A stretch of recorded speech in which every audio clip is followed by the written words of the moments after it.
Well, hello there, and welcome to the UFHL Free Agency Special. My name is Dean Millard, proud owner of Duckman's Domination, behind, in front, even repping the Duckman's green. And of course, I can't do this show by myself. The insider, Larry Fisher, is with me as well. And holy moly, what a day. I mean, this has been an exciting day for NHL fans, certainly some NHL players, but a lot of UFHL owners impacted by what's going on and what is still happening, Larry. And what just happened before we came on the air was a big trade like we're going to see in the UFHL, a team simply shedding cap. Take it away.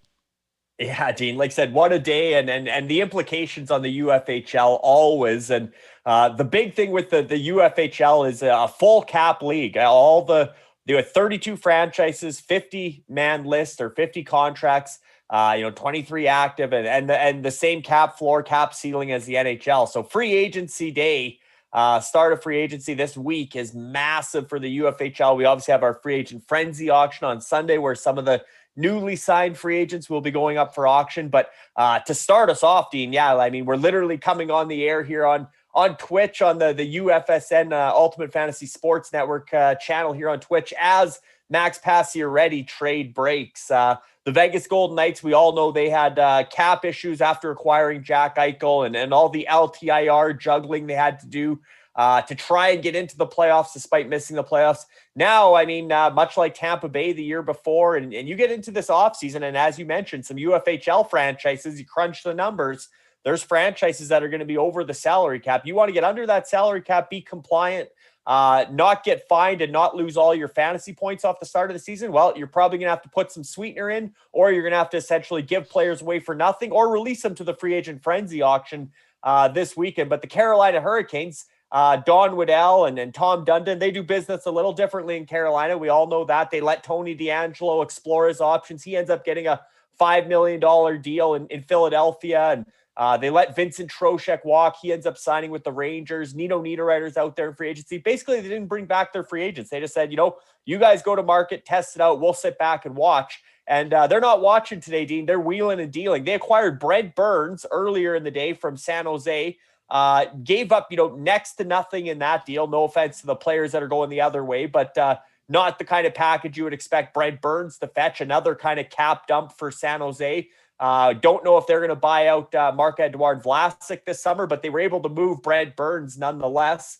So lots of rumors that Carolina was in on John Klingberg. Well, instead of John Klingberg as their big right shot defenseman to upgrade on Tony DeAngelo, now they get the bearded wonder, Brent Burns, and then turn around this afternoon. And again, they're not out there signing free agents, Kadri, Gaudreau, these guys. They're acquiring Max Pacioretty, and they get Dylan Coghlan in that deal for future considerations. And Coughlin's not just a throw-in. He's a quality 5'6" defenseman, certainly an NHL player at this stage in his career. But again, you get kind of a first-line forward in Pacioretty or top six winger that can score 30, 40 goals, and a defenseman who could lead the league in goals at any time and gets a lot of shots, can play the power play, but just a big force on the back end, and Brent Burns. So quite the work by Don Waddell and the Carolina Hurricanes on, like I said, free agent frenzy day. They're having a trade frenzy in Carolina. Yeah, and that, you know what? That's sometimes how it goes. I mean, everybody looks at, today or usually July 1st and says, what free agents can we get? And there's a lot of teams out there that say, and just like was going to happen in the UFHL, what teams can I, that's either in cap trouble or rebuilding, and it's just very, very impressive. So we're going to get to a bunch of the signings that have happened, but let's talk right now, Larry, about what is still happening out there when it comes to free agency. Who's available right now that have not been picked over. Some of the bigger names. We'll get to the actual signings in just a second, but let's start with this big board of free agents still out there. And, there's been a ton of awesome names signed already today, Larry. Like, this has been one of the best free agency days. I know last year there were more players signed, and we're going to get there. This has been a day of big names and still big names to come on this big board chart right here. Yeah, Dean. And actually there hasn't been, free agency is usually silly season with, some guys getting $10 million or whatever that doesn't deserve it. Generally speaking, looking at the deals that have signed, I think the UFHL franchises will be happy thus far because most of the contracts are in the same neighborhood of where they were coming off of. And not a lot of surprises necessarily today, but a lot of big names off the board. And as you see here, Dean, some of the biggest names out there are still available. Johnny Gaudreau, West Coast Express. They've been clearing cap space to make room for Gaudreau. Brad Marchand might go on long-term injury reserve or LTIR, but they did trade Philip Forsberg. They have traded Mikael Granlund. They've been making room to, Johnny Gaudreau was a $6.75 million cap, and he's going to be up in that 10 plus. As we know, he turned down over 10 million from the Flames. So you have to expect that's going to start with a 10 for Gaudreau. Rumored to be, he's from, actually, my understanding is he's from Philly, and Philly was his first choice, the Flyers, but they don't have the cap space, Dean. They can't dump anybody. And maybe that's the holdup here why Gaudreau hasn't signed yet. But I believe Chuck Fletcher said it. Yeah, we're out. Yeah, they're out. So it looks like all signs are pointing to the New Jersey Devils. If you can't be in Philly, you may as well be just down the road in New Jersey. So division rival of your boyhood team, the Flyers. But I expect Gaudreau potentially for West Coast Express to land in Jersey. And I mean, you look at the talent they got there with Jack Hughes and Nico Hischier, Dawson Mercer down the middle. Dougie Hamilton on the point. Dougie Hamilton on the point. Wherever Gaudreau aligns in that lineup, that's a team on the rise, and I think he'll be happy to be closer to home. Nazem Kadri, fresh off winning Stanley Cup with Colorado. The Grizzlies, obviously, he was at 4.5 million. He's going to double that, Dean. I'd be shocked if it doesn't start with a 9. I don't know if he'll get to 10, but for the Grizzlies, that's something they had to be aware of. They made some moves in the recent weeks to kind of get ready for the big Nazem Kadri raise. They also have Darnell Nurse today, now starting at 9.5 million as their number one defenseman. That's a big jump, obviously, for him. But I think Kadri's an interesting one, Dean, as to where he's going to land. There was rumors of the Rangers while they signed Vincent Trocheck. There's a lot of rumors out there. I predicted Anaheim in our predictions, but Detroit's been one that's been mentioned, and obviously they signed Andrew Kopp. So I'm really interested to see where Kadri lands and what that number is. Obviously, with Johnny Gaudreau leaving Calgary, Nazem Kadri, Calgary hasn't made their big splash yet. So wouldn't be shocking if the Flames tried to get Kadri, but he did reject a trade, as you know, Dean, a couple of years ago when he had a no trade clause. He blocked a move to Calgary from Toronto. So although granted, he loved playing in his home province of Ontario with the Leafs. So that was part of it, but don't know if he'd be interested in going to Calgary. But you go up and down this big board, Dean. I mean, John Klingberg is the number one defenseman on the market. Lots of people talking about Montreal. Talk that maybe Dallas tries to retain him now. Dallas was in on Brent Burns. Obviously, he's buddies with Joe Pavelski. Kind of get those two back together, a reunion of sorts. With Burns going to Carolina today in that trade, now it sounds like the Stars and Klingberg could reunite, and maybe he doesn't leave Dallas after all. Somebody near and dear to Duck fans, Phil Kessel. We've heard Nashville, we've heard Pittsburgh, we've heard lots of options for Kessel. Again, he's coming off an $8 million contract. Dean, the good news for Duck fans is Phil Kessel won't be getting $8 million on his next deal. Probably closer to half that. He'll be lucky if he gets 5 or 6, but probably somewhere in that 4 to 5 range, I'm guessing, based on the market today. Another big name, or two-time Stanley Cup champ, lost in the final this year. Bit of a surprise he went to market. Tampa locked up a lot of their core today. Long-term, guys like Cirelli and Sergachev and Eric Chernak, but Ondrej Palat, who is such a big part of the playoff push and getting him to the final for third year in a row from the Royals, is actually testing the market. And I wouldn't be surprised if Detroit was still in on him because of the Yzerman-Tampa connection. But interesting to see where Palat goes. I mean, Montreal could circle in there. There's a lot of teams that could get in on Palat. And again, he was 5.3. You have to expect he'd like to flirt with 7 million on a long-term deal. Nino Niederreiter, another guy that flew under the radar a bit for me, Dean, from the North Stars, but in the NHL free agency, a little lower. He's never, when they show the top 20 free agents, he was never really on that list, but he's a guy that certainly puts up fantasy points in the UFHL, volume shooter, plays physical, and is capable of putting the puck in the net. I seen that Andre Burakovsky deal in Seattle. I thought Niederreiter might get that type of deal in a place like Seattle. So it'll be interesting. I think San Jose was my prediction for Niederreiter, but Mike Greer said expect him to to add some guys that are heavy players, physical players, kind of like Mike Greer was in his playing days. Well, that's Nino Niederreiter to me. So if I'm predicting Niederreiter, I could see him ending up in a place like San Jose. I was thinking Anaheim too, but they actually signed Frank Vetrano, who again plays that heavy volume shooting kind of game. And then a guy, PK Subban, lots of intrigue there. Coming off a $9 million contract like Phil Kessel. The Yetis just acquired PK Subban for Ryan Suter and a couple second-round picks. A bit of a cap dump on Suter, but also the expectation that Subban is probably going to pick a spot he really wants to play and play for a low cap hit, probably $3 million or less potentially at this stage in his career. I mean, maybe he gets that $4 or $5 million again, depending if there's multiple teams interested in PK Subban. He's had a tough go with back injuries, but unlike Shea Weber, that big 1-for-1 trade, Weber obviously heading to retirement via LTIR. Subban not far behind as far as body breaking down and injuries, but he's still a big name on the free agent market. And then a guy that was a big impact player for Calgary this year, Dean, and in a contract year was Nikita Zadorov, big physical defenseman for Rock Republic. Again, a guy that puts up some fantasy points in the UFHL. $3.75 million. Subban's coming down to that range. I think Zadorov could flirt with that $5 million range, especially when you see guys like Ben Sherratt getting 4.75. You have to think Zadorov's probably a cut above there with how physical he is and still in his prime. Paul Stastny and Ryan Strome, kind of veteran guys that I think veteran centerman. There's such a premium on centerman. Depending what happens with David Krejci and the Bruins, if he comes back, Patrice Bergeron obviously would be on this list, but we all expect that's a slam dunk. He's a Bruin for life, or he's retiring, or whatever the case. But expectation that Patrice Bergeron stays in Boston, and it sounds like David Krejci's coming back. But if not, Paul Stastny, Ryan Strome would potentially be options for the Bruins. But quite a few big names still out there, Dean. And then interesting guys, too, that aren't on the big board. Guys like Dylan Strome. RFA didn't get a qualifying offer for the Eliminators. Where does he end up? Evan Rodriguez from the Gators had obviously a career year, a high shooting percentage, and a contract year. He won't be back in Pittsburgh. Where does that leave him?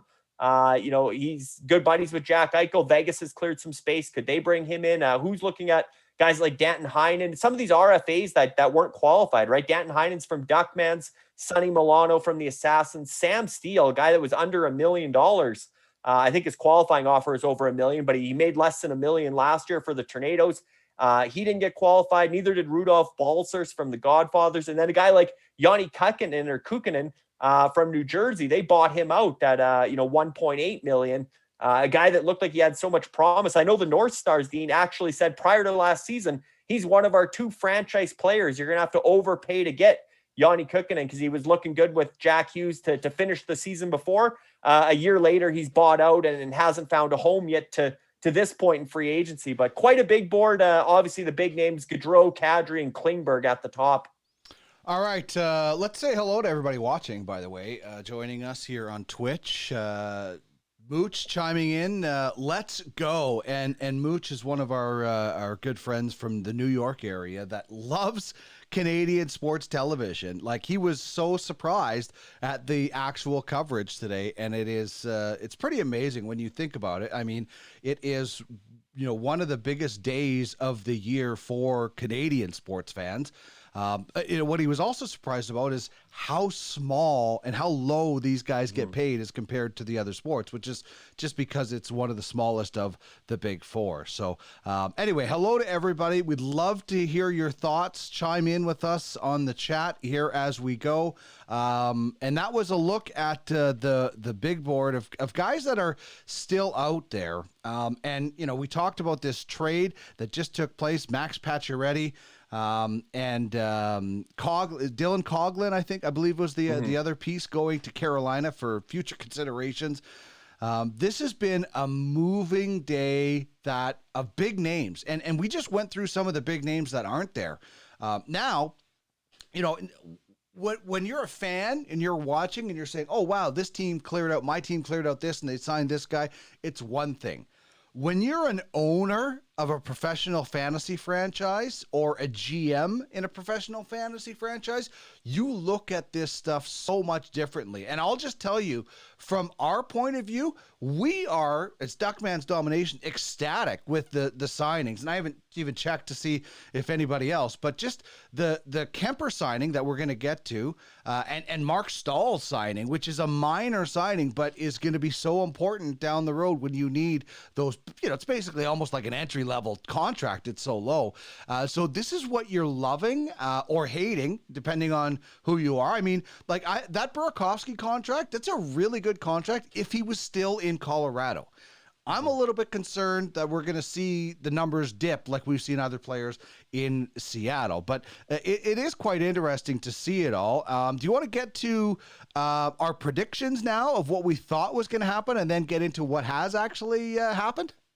Yeah, we can run through. Obviously, we're having a predictions contest again, Dean. Our new partners at Dauber Hockey, very grateful to be partnering up with them. And they were nice enough to give us some, obviously, we gave away a number of prospects reports, their fantasy prospects reports throughout our entry auction and our mock drafts there. And now we're doing a free agency predictions contest to give away some upcoming fantasy hockey guides from Dauber that'll be available on August the 14th. So we have 7 entrants there in that contest. Whoever gets the most out of their 10, basically they picked 10 players in the league where they're going to sign. Whoever got the most out of 10 will get that hockey guide. And you mentioned, Dean, the implications for the UFHL, and that's so big.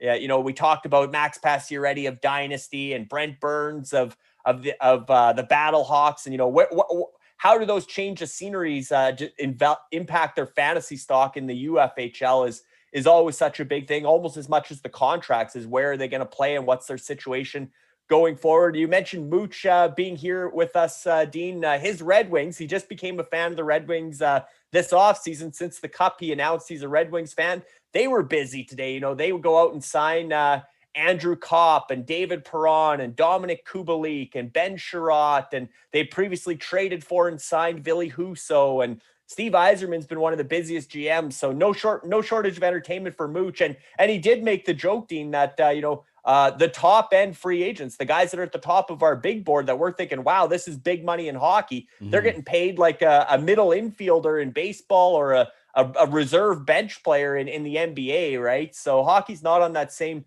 pay scale level. But one thing to remember is that they did have a record year for revenues coming out of COVID this season, Dean. And projections are that $82.5 million ceiling is going to trend towards $100 million in the next 3 to 5 seasons. So I do think it's only a matter of time till an NHL star, whether it's McDavid's next contract in a few years or McKinnon even next year. I mean, he's probably going to sign his extension this summer. Somebody's going to get to 15 million, and then somebody's eventually going to get to 20 million. It's not going to be any of these guys in our predictions, unfortunately. Very popular predictions. Jack Campbell to the Oilers, Claude Giroux to the Senators, and Darcy Kemper to the Capitals, as you see here in my predictions. Dean also had the same 3. The vast majority, Dean, 7 for 7 got the goaltenders, Campbell and Kemper. Those were no secrets going into today. So all 7 entrants got Campbell and Kemper right. Interesting that Campbell, and again, we'll talk about them as we get into the what's happened. Claude Giroux, I think 5 out of 7 had him going to the Senators. So not a lot of surprises amongst our predictions. The one thing I think is cool, Dean, when you look at just mine and your predictions, as you see here, you got Ryan Strome to the Oilers, and on my board, I got Dylan Strome to the Oilers. Dylan obviously played line mates with Connor McDavid and with the Erie Otters in the OHL, and Ryan Strome was one that got away under the Peter Chiarelli era when they traded Ryan Strome 1-for-1 for Ryan Spooner. Wow. And obviously bad trade, and maybe there is a second go round with Ryan Strome because he was well liked by the Oilers. The players didn't like to lose him, so perhaps he could circle back, or maybe brother Dylan ends up in Edmonton. But yeah, as I mentioned, Nito Niederreiter to the Sharks was one of mine. Nazem Kadri off the board to the Ducks was an off the board pick. Try to get some chaos in there, but he did play with or had experience with Dallas Eakins in Toronto, and I think Dallas Eakins with Ryan Getzlaf retiring, I think Nazem Kadri to the Ducks, unless he wants to go back to back and win another cup. But if he wants to have as close to $10 million and live in sunny California, I think Anaheim would be an attractive fit. Andres Palat again. I think the Stevie Yzerman connection. I don't know if he's got any more money left. Obviously, he signed Perron and Kubalik and Kopp today. I don't know if he can bring in another forward, but I'd be surprised if he wasn't in on Palat, just the familiarity factor. Gaudreau to the Devils, that seems like a strong possibility. And then the last two on my list are big X's already, Dean. Max Domi, he's not coming home to play for the hometown Leafs where Dad Ty was the enforcer and such a legend in Toronto. Max Domi is going to another Original Six franchise, signed with the Chicago Blackhawks. And Colin White, lots of connections to Montreal. Montreal's new GM, Kent Hughes, was Colin White's agent before Hughes went into hockey ops. So that sort of made sense. But Colin White actually signed a 1 year, $1.2 million deal with the Florida Panthers as sort of a bit of a low risk signing there for Florida. And they've had a good day as well. Not chasing the big guys, but filling in some nice low contracts. They lose a guy like Mason Marchment who gets almost $5 million. You bring in a guy at Colin White at 1/4 of the price, and potentially Colin White could replace some of the production that a guy like Mason Marchment brought last year. But predictions are always fun, and we'll see how the rest of that board shakes out. Some more potential breaking news during the show today, Dean, during the live show. But if not, between now and the weekend, certainly a lot of these big names will be signing, get that weight off their shoulder, and then enjoy the rest of the July anyway, because they'll be back on the ice in August, starting to gear up for training camp in September. Yeah, I'd be surprised if Kadri signed today. I think they're probably just taking every offer, going back to teams. They're the biggest fish out there, right? Well, like Johnny Gaudreau is a bigger fish, but Johnny Gaudreau, the Flyers are out. He's going to New Jersey. It's just probably a matter of getting the fine details. Scotty says craziness today, and Stevie Y getting it done, and Seven Seas. My Red Wings spending money today. Now they're his Red Wings. I absolutely love it. It took him an entire season to pick a team. I really thought he was going to go with the Blues based on the Gloria and winning the Cup, but the Red Wings, Original Six, really, really good choice. And you have a guy like Steve Yzerman who, I look at Steve Yzerman and Pierre Dorian and what they have done today, and I think they're similar. Both teams have taken a step towards the playoffs. I'm not saying that Detroit and Ottawa are playoff teams next year, but have taken a step towards the playoffs in this offseason with number of moves. Basically like what we've done. We've taken a step towards the playoffs, especially with some of the moves today. The Kemper signing, which we're going to get to, is I thought it was going to be more. I'm ecstatic by that. We've taken a step towards it by some of the moves we've made, and that's why UFHL is so realistic, because you're doing everything basically without the billions of dollars that these GMs are doing. You're making all these moves, and I absolutely love it. Andy Mack saying, "Go hockey!" Great job, fellas. A cheer bit for each of you. All right. Well, Andy Mack works for one of the networks that was, wall-to-wall coverage today, Sportsnet and TSN. I loved it. I had them both on. I had a family connection to Sportsnet when my brother worked there. I have a great relationship with a guy like Craig Button, Darren Traeger. Ray Ferraro's a former Wheat King, so it's hard to pick between the two, but it's great that we have that choice. And I don't know. I think it's absolutely beautiful days like this where we can celebrate. And if you have air conditioning and you're in the West, you're escaping the kind of heat that's going on. So I think this is a fun day, especially with how involved our franchises get. And I think now it's time to get to the top 10 moves, Larry, that have had an impact on UFHL franchises. I mean, there are some really important signings out there, and not all of them are signings with new teams. So are you ready to run through some of the moves that have already made, and we can get into the type of impact that they're having with those franchises? Absolutely, Dean. And one last thought on the Seven Seas Red Army and Mooch becoming a Red Wings fan. When you look at that roster for Red Army, it makes sense. They got Lucas Raymond, they got Sebastian Kosa coming, and they actually just drafted Marco Casper. We're going to get to the entry auction later in the show. Spoiler alert, Red Army drafted Marco Casper, who the Wings took 8th overall in the first round this year. So the only one they don't have of that core group is Moritz Seider, and I don't think Mick and the Battlehawks are going to strike a deal with his drafting Europe partner Jeff Ray for Moritz Seider anytime soon. But certainly, not only for the fandom of the original six, and again, everybody check out the Detroit Colorado rivalry ESPN E60 series. It's awesome if you don't know that history. If you're somewhat new to hockey like Mooch, that's a great introduction. But when you look at that Red Army roster and the key guys that are from the Red Wings, great team to cheer for, makes it that much more fun to watch Red Army in the Ultimate Fantasy Hockey League. I'll be honest. I was a Colorado Avalanche fan during that feud. The Patrick Waugh factor, right? It's like Crash Davis. Be cocky and arrogant even when you're getting beat, which Patrick Waugh played that to a T. And that rivalry was one of the best, bloodiest, most intense, and fun to watch. So, who knows? Maybe Duckmans and Red Army will become that kind of rivals, and we'll challenge each other. Andrea's ready for your top 10. She is totally ready. So let's get to the first 5 on your list of top 10 free agents that have impacts in the UFHL. Take it away, Larry.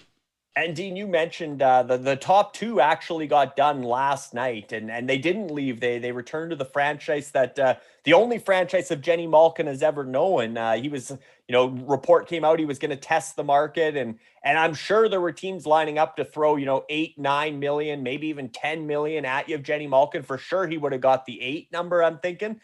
But keep the band together. They had just re-signed Chris Letang. Obviously, Sidney Crosby, the franchise player there, Mario Lemieux still involved in such a big role with that organization. So for the Mystics and Colin Mills to have Evgeny Malkin come down, a $3.75 million cap savings, I think Colin said. That was a great, on the eve of free agency, gift for the Mystics in the UFHL, as well as the Ice Vikings, Dean, with Evander Kane staying in Edmonton, going to continue riding shotgun with Connor McDavid, and at a nice number, a reasonable number, 5.125. Both got 4-year deals. The Ice Vikings, Dean, are regular season winners in 2021, the Founders Trophy winner 2 seasons ago. Evander Kane was such a big part of that. Then they got the cap crunch. They had to lose guys like Chris Kreider and amongst others. And Evander Kane obviously sat out the first half of last season, and the Ice Vikings drifted down into that 12 to 15 range outside the top 10. Evander Kane signs with Edmonton on a cheap deal to restore his value in the second half of the season. And what do the Ice Vikings do? Kane almost single-handedly lifts them all the way back up to 7th place in the standings. Massive fantasy points guy, tons of shots, tons of hits, gets some pims. Just a perfect kind of fit there for Edmonton. And again, you have that familiarity already, so you know what Evander Kane's capable of with Connor McDavid. And at that number, Evander Kane with that grievance, Dean, was 7.25 or 7.5 million with San Jose, 7.25, I believe. So even for the Ice Vikings, that deal would have had 5 years left. Now they're getting over $2 million savings on what they expected Evander Kane's contract to be long term. So they're celebrating that deal. Now the next one, Dean, this is interesting. The Snipers, the LeBlanc family, Alex and Jeff, as well as obviously their management team, which keeps growing, but they got Marcus Borkowski, Gabe Foley, and newly acquired assistant GM Ben Virgilio with the Snipers. Again, this is professional fantasy sports. You're not the owner, the GM, everything yourself. You have an entire staff, as the Snipers have built with the trench network and in the trenches management. But when you look at Jack Campbell, they acquired him last season, Dean, and the LeBlanc family, they're from Ontario, huge Leafs fans. Carey Price they had as well. They recently traded Carey Price in a blockbuster that fetched them Patrick Kane, big blockbuster there with the Bentley Jacks. But nonetheless, they had Campbell and Price was their goaltending tandem. And when Price went down and was sidelined, essentially all last season, Jack Campbell really stepped up. He was an all-star in the UFHL last season, Dean, for the Snipers. And they loved having him, being that they're Leafs fans. They got the Leafs starter. Now, how do they like Jack Campbell now that he's in Edmonton backstopping, McDavid and Draisaitl and maybe it's different type of defense anyway at Edmonton. But $5 million times 5 years was sort of roughly what that deal, as mentioned with the predictions, 7 for 7. It wasn't a secret. And then Darcy Kemper being, I guess, the number one goaltender in free agency for your Duckman's domination, fresh off backstopping Colorado to a Stanley Cup championship with one eye. Might I add, he had the eye injury in the first round. He battled throughout the playoffs, still stepped up and had a good clinching game in the Cup final, gets his name on the Cup. And now he's going to go play with Ovechkin and the Capitals and try and make another run there at 5.25 times 5. And I would obviously prefer Kemper in Colorado over Washington, but I would much rather have Kemper in Washington than the previous year with the Brutes situation, Dean, where they had Philip Grubauer in Colorado, who was arguably their MVP, a top 20 performer, top 5 goaltender in the UFHL. He went and signed with expansion Seattle, and actually his fantasy points wise, he drifted behind James Reimer for the Brutes and ended up being their number 2 goaltender after being their MVP the previous year. So the landing spot for Kemper in Washington, again, Nicholas Backstrom's obviously out indefinitely, might be retiring from the surgery he's having. That's a big loss, but having Kemper solidify the goaltending in Washington after, Ilya Samsonov, who's now in Toronto, we'll talk about him, but Vitek Vanacek traded to New Jersey. So a real overhaul of goaltending in Washington. I've seen Phoenix Copley signed elsewhere as well. So interesting to see what the Capitals come to camp with for goaltenders, but certainly Darcy Kemper's the obvious number one there and a great signing for Duckmans. Yeah, we are thrilled. Like you go into free agency from a position of a UFHL GM or owner, and it's out of your hands. Like you are literally praying for a good contract. And so, I go in overestimating. So we had a 6 number. We were prepared for Darcy Kemper to get $6 million at the highest end. And, I look what Jack Campbell got, and I'm like, wow, I was, when Jack Campbell's number came out, I thought, oh, we're going to get a 6 here for Darcy Kemper. So we are extremely thrilled that you're right. He goes to an organization, when we traded him from the Bentley Jacks last season, there was a risk because he was going to be a UFA. And, I wasn't expecting him to be back in Colorado because Colorado did the exact same thing the year before. They let their goalie walk. They brought in somebody else. And that's exactly what they did now. And like you, I was just hoping that he wasn't going to end up in, no offense, Buffalo. I wouldn't have minded Edmonton or Seattle. Like I said, I wouldn't have minded Edmonton because they do get regular season wins. But this is a great situation, a team that's competitive, that's in the playoffs, that, Ted Leonsis isn't going to sit around and let his team drop out of the playoffs. So it's a great situation in my mind. And Darcy Kemper was 4th in the league in points last year for fantasy. He's not going to always have the best goals against numbers or the best save percentage, although he was .921 in the playoffs, but he's going to get you a lot of wins and he's going to be consistent. We are ecstatic with that signing. And you mentioned, Dean, you let your goaltender go if you're Colorado and you bring in a new goaltender, Alexander Georgiev, who is the backup to Shesterkin with the Rangers. And, good foresight by the Eliminators. They were sitting, Dean, with their goaltending tandem was Martin Jones and David Rittich. Rittich is actually now potentially the backup in Winnipeg. He signed with your Jets today behind Connor Hellebuck. But they went out and gave up a first-round pick for Alexander Georgiev a couple months ago or a month ago, coming out of the playoffs anyway. I guess that's only a few weeks ago now, but raised a lot of eyebrows in the UFHL. Oh, wow, first round pick for Georgiev.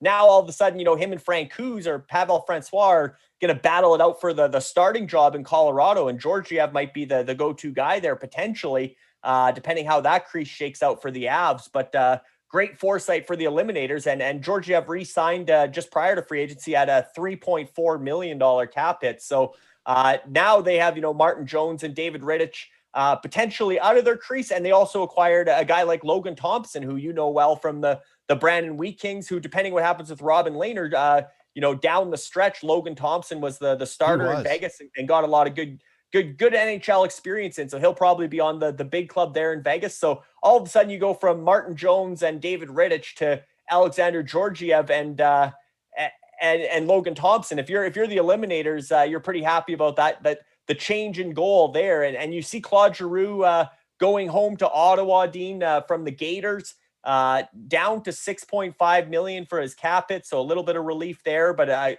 Ottawa, you mentioned Pierre Dorian in the offseason they're having with DeBrincat and and I don't think they're done yet, but they that Ottawa team, and we talked about it leading up to the entry auction as well, when that trade, when we were doing the live show for the NHL draft watch along, watch party, we talked about, because the Brinkat trade happened that day, but we talked about having success while a guy like Tim Stützle is still under $1 million on his ELC, and while all these young guys, Batherson and Norris and all Brady Tkachuk, well, all these guys are just entering their prime, and I think Claude Giroux will be such a leader there in Ottawa, and he'll be happy to be home. I think that's going to be a great fit for Giroux. And you mentioned Detroit with Stevie Yzerman. You mentioned Ottawa with Pierre Dorion. These teams, I think Buffalo as a sneaky one as well. I know they brought in Eric Comrie, Craig Anderson as a goaltending tandem. I don't love that. Darcy Kemper would have, from a Buffalo standpoint, would have looked good in goal there. No offense to Eric Comrie. I'm a big fan of Eric, but I don't think he's going to be the number one that takes them to the playoffs. But I think Buffalo is going to take some huge strides forward with Dahlin and or Rasmus Dahlin and Owen Power as well. And I think just that Buffalo young core is going to push up. So then, you look at Boston with Patrice Bergeron and David Krejci and, the old gang, the guys that are coming back to Boston. Can they hang on to that sort of wild card or in that playoff race? And even Toronto with their new look goaltending with Matt Murray and Ilya Samsonov, Dean, can they stay in, are some of these teams, Ottawa and Detroit in particular, Buffalo as well, they're trending up. So somebody's going to fall back to the pack. Probably not going to be Tampa, who just locked up, a number of their core players for 8 years. They're in great shape long-term they can win with the guys they got. And Florida isn't going to take too much of a step back either. So Toronto, Boston, you're going to have some competition this year. It's not going to be a cakewalk to a playoff spot in that Atlantic division with the way Buffalo, Ottawa, especially, and Detroit are trending up. Yeah, I think there's going to be some movement. I don't know, like I said, if Ottawa or Detroit are there yet, but I really like that top six in Ottawa. I like the Giroux signing. I think it, as much as it will do on the ice, it's going to help bring those guys. Claude Giroux, not a lot of negative things said about Claude Giroux in his NHL career. Good teammate, good veteran. Good ambassador. So I really like that. You add in Jake Sanderson this year for the Senators. It's going to help.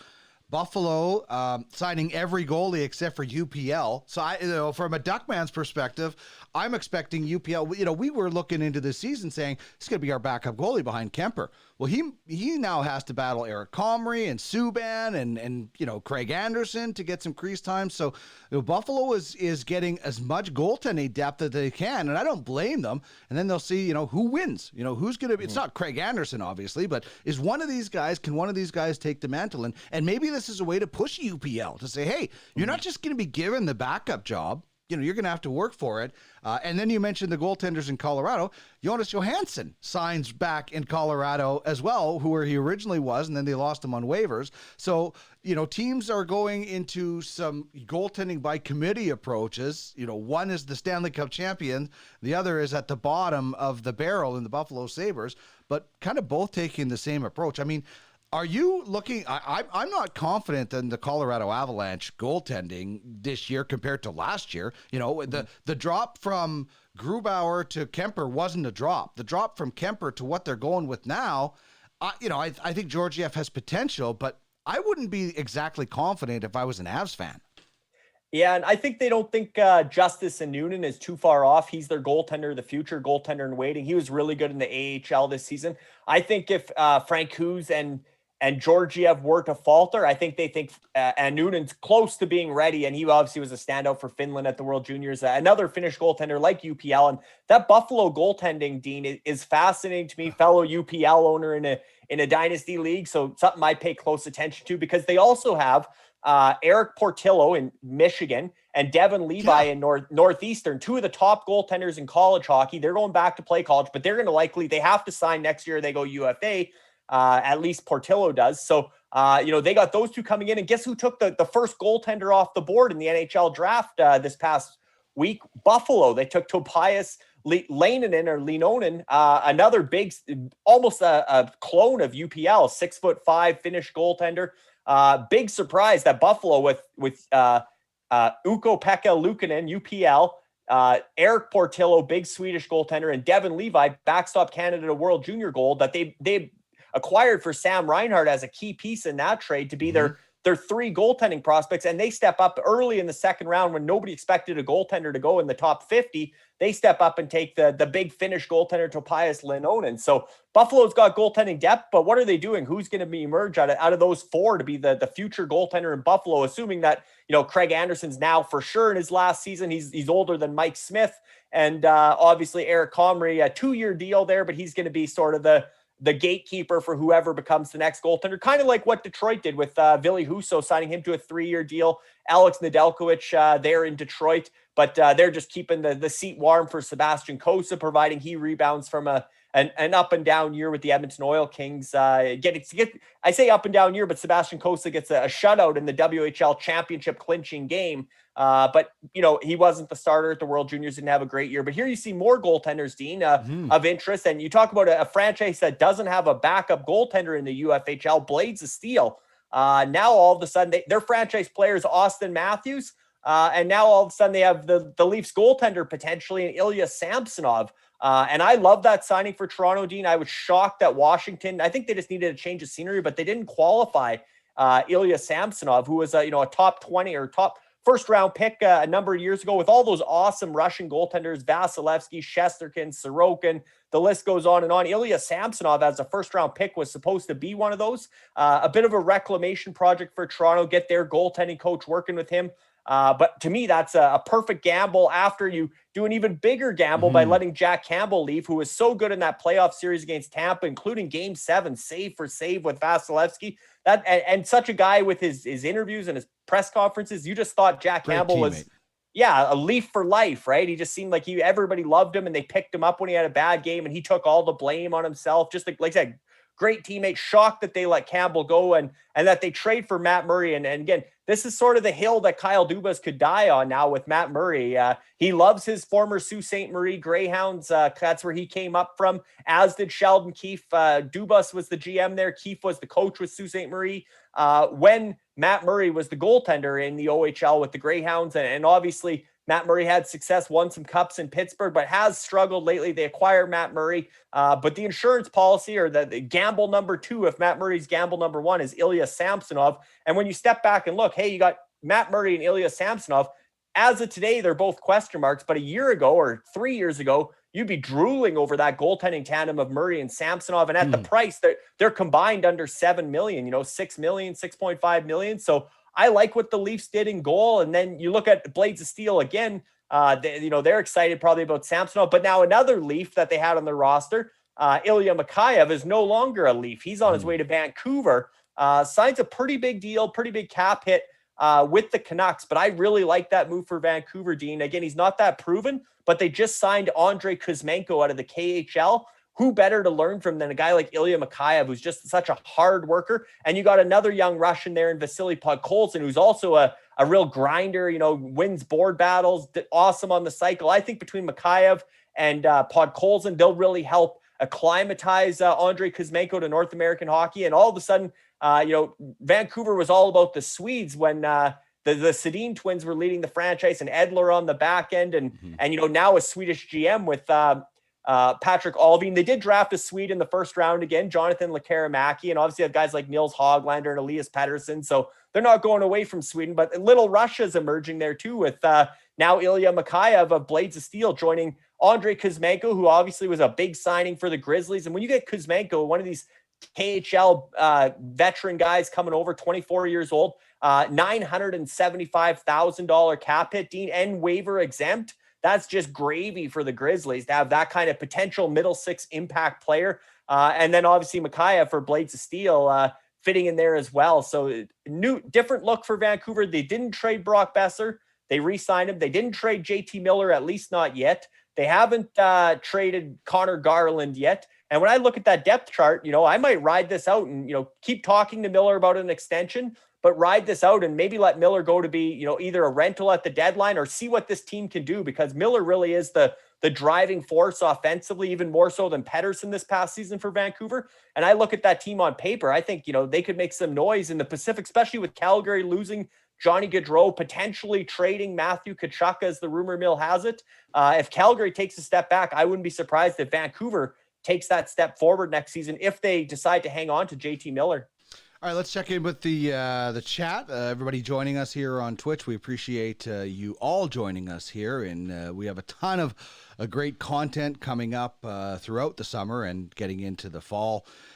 Scotty says Unrivaled is phenomenal, and it really is. Like, it is one of the best, and that was such a hated rivalry. So for sure, check it out. Mooch says, great job, guys. This is great for me to improve my learning curve. I love that we have people that are in professional fantasy hockey that are learning. And how are they learning? Because they hired competent people. Like, you know, there could be some people that wouldn't check their ego at the door and say, I'm buying a franchise and I'm going to run it. And Mooch was smart enough to say, I don't know enough about hockey to spend the amount of money we're spending on this franchise. And so he's learning.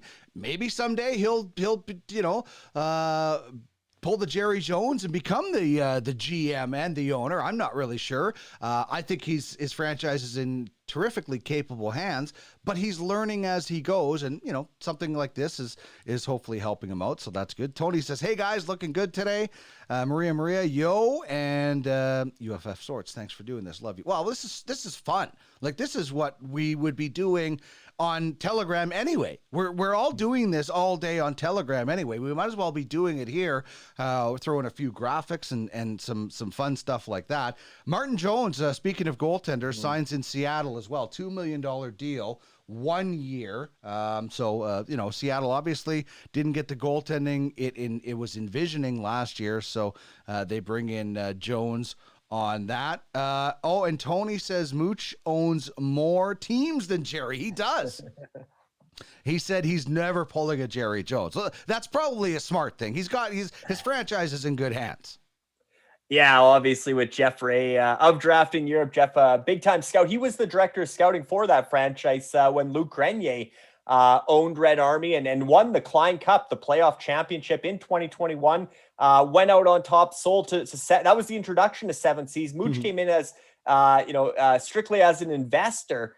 Seen the potential of the platform, didn't know much about hockey, or Mooch will tell you nothing about hockey, but seen the potential of the platform. New football was coming, new baseball was coming, new basketball was coming. Sports he's more familiar with, more passionate about, but wanted to get a feel for the platform by dipping his toes in with hockey. Loved what we have going with the UFHL, and now owns 10 franchises in UFFS and has a college football draft for the Seven Seas Wrath on Saturday. So just look at the weekend. You got the Seven Seas Wrath college football draft. You got the trying to think, not the Midnight Riders, that's in baseball, but you got the UFBA entry auction, and the Fury just won the American Football Legends League championship. Just did the trophy reveal today in the Legends League. I mean, you look at Seven Seas, and again, don't know why I'm drawing blanks on the UFBA franchise name, but there's so many to remember with Seven Seas, but definitely they're a big time contender in UFBA.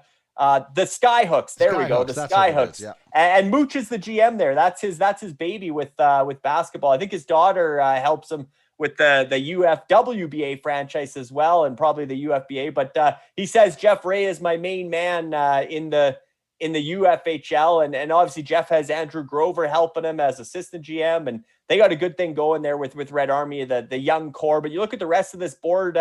Back-to-back Blades of Steel at the top, and then back-to-back Outlaws, Dean. And no real surprises here. Maybe the landing spots. And shout out to Kyle Hall, who hosts UFHL Now. He was one of the first ones to tweet out, or perhaps the first to break the news, one of our own insiders, on the Vincent Trocheck signing with his Rangers. So he gets the term is interesting there, 7 years. That might be the longest contract we've seen today of guys that didn't stay with their former team, like some guys that we've seen, like Valerina Chushkin stayed with Colorado on 8 years, but we didn't see too many 7 and 8 year deals today. Vincent Trocheck is one of them.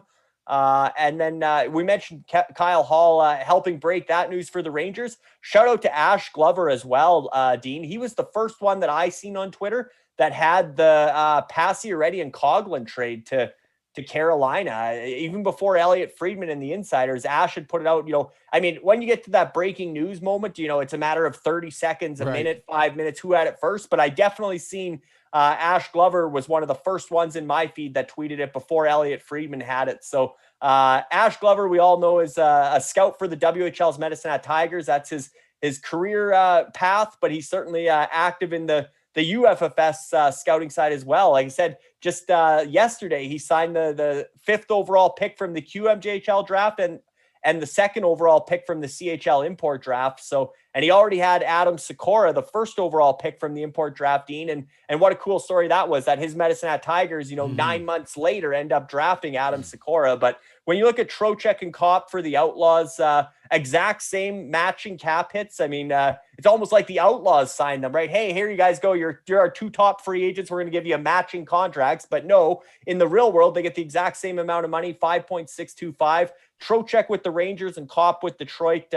Both should be good fits. I mean, Kopp was a great fit with the Rangers. Trocheck's actually replacing Kopp from that playoff run with the Rangers. He was great there. Prior to that, he was really good in Winnipeg. I think Andrew Kopp will do great back. I believe he's a Michigan product, or I say back home in Michigan. So him and Larkin are really, really tight.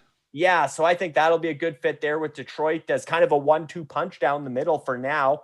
Obviously, they have some centers coming, some high offensive ceiling centers coming in Detroit in the years to come. But yeah, Trocheck and Kopp, I think for the Outlaws, I know Nick Utley reached out and said, that's great. I still have $5 million in cap space.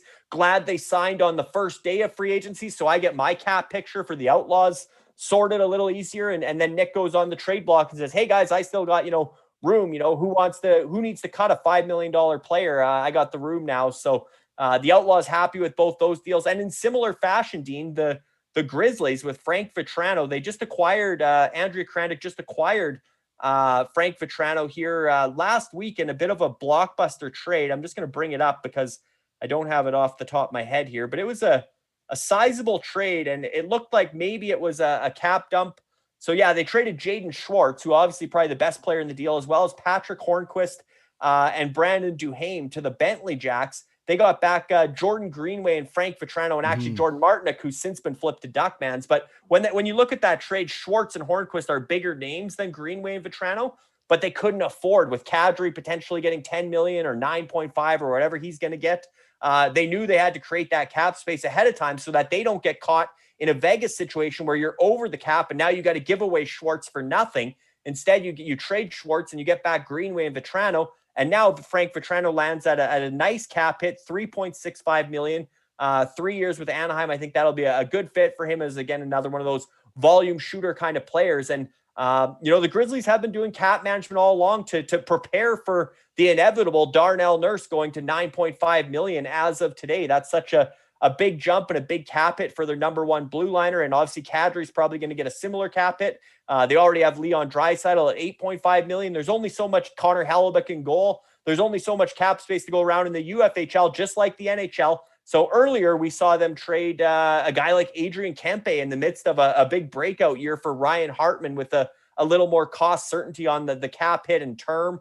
Obviously Kempe just re-signed north of $5 million. So all in all, I think that the Grizzlies will be happy with that 3.65. They probably were budgeting for 4 or 4.5 for Vetrano. So all of a sudden, even if Kadri gets 9.5, the Grizzlies aren't, in a world of cap trouble. They might still have to cut a little bit, but it's not going to be a situation where they got to trade, a top end guy like a Jaden Schwartz for next to nothing, or Schwartz plus and take back a second round pick or something just to get out of the cap trouble. But as you mentioned, Dean, there is going to be some praying in the UFHL. If guys aren't releasing these contracts as they sign for our free agent frenzy auction on Sunday, and they're willing, because in the offseason there is no cap. You can be over the cap until the preseason roster deadline on October 10th. But if you're over the cap and other franchises take a look at your salary, at your cap picture, they're not going to say, oh yeah, here, let's make a hockey deal, a fair trade. They're going to say, okay, I'll take that, $7 million player and that good prospect for my mediocre prospect, or whatever the case, right? So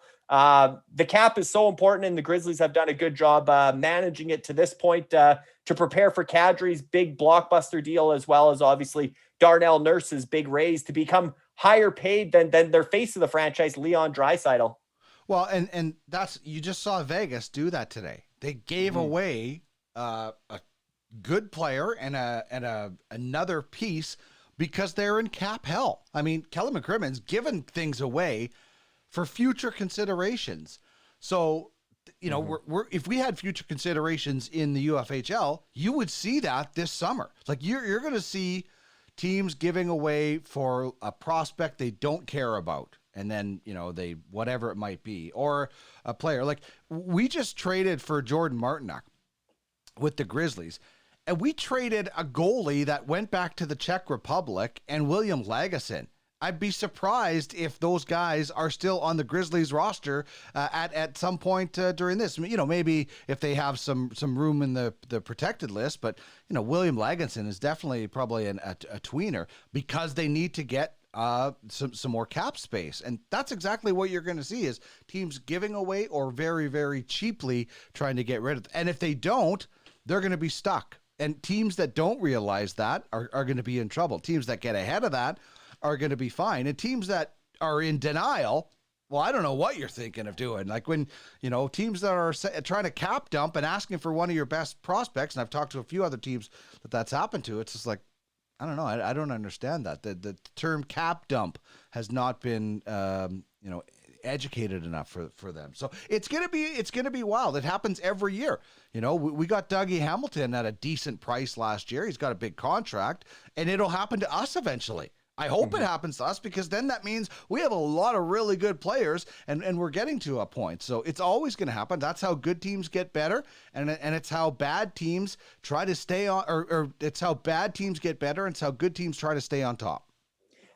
Managing the cap is half the battle, maybe more than half the battle as a general manager in the Ultimate Fantasy Hockey League. And that's why so many of these franchises, as you mentioned, have hired GMs, aspiring guys that might want to be an NHL GM someday, or people that have had past experience in real world hockey ops positions, guys that are almost like a capologist on the staff, right? To look ahead. Okay, what's our cap picture today? What's it going to be this summer with the free agency, and what's it going to be down the road? And now there's two ways to go about it, Dean. There's the be proactive, like the three ways to go about it, I guess. Be proactive like the Grizzlies, make your trades in advance, take your losses on Martinook, take your losses on Schwartz, but have that cap space there for Kadri and for, Vetrano and whoever else needs a new deal, so that you're not, over the cap and panicking. Then the second way to go about it is just sit back and let the cards play out the way they are, end up over the cap and pay the price to get back under, to get cap compliant before that.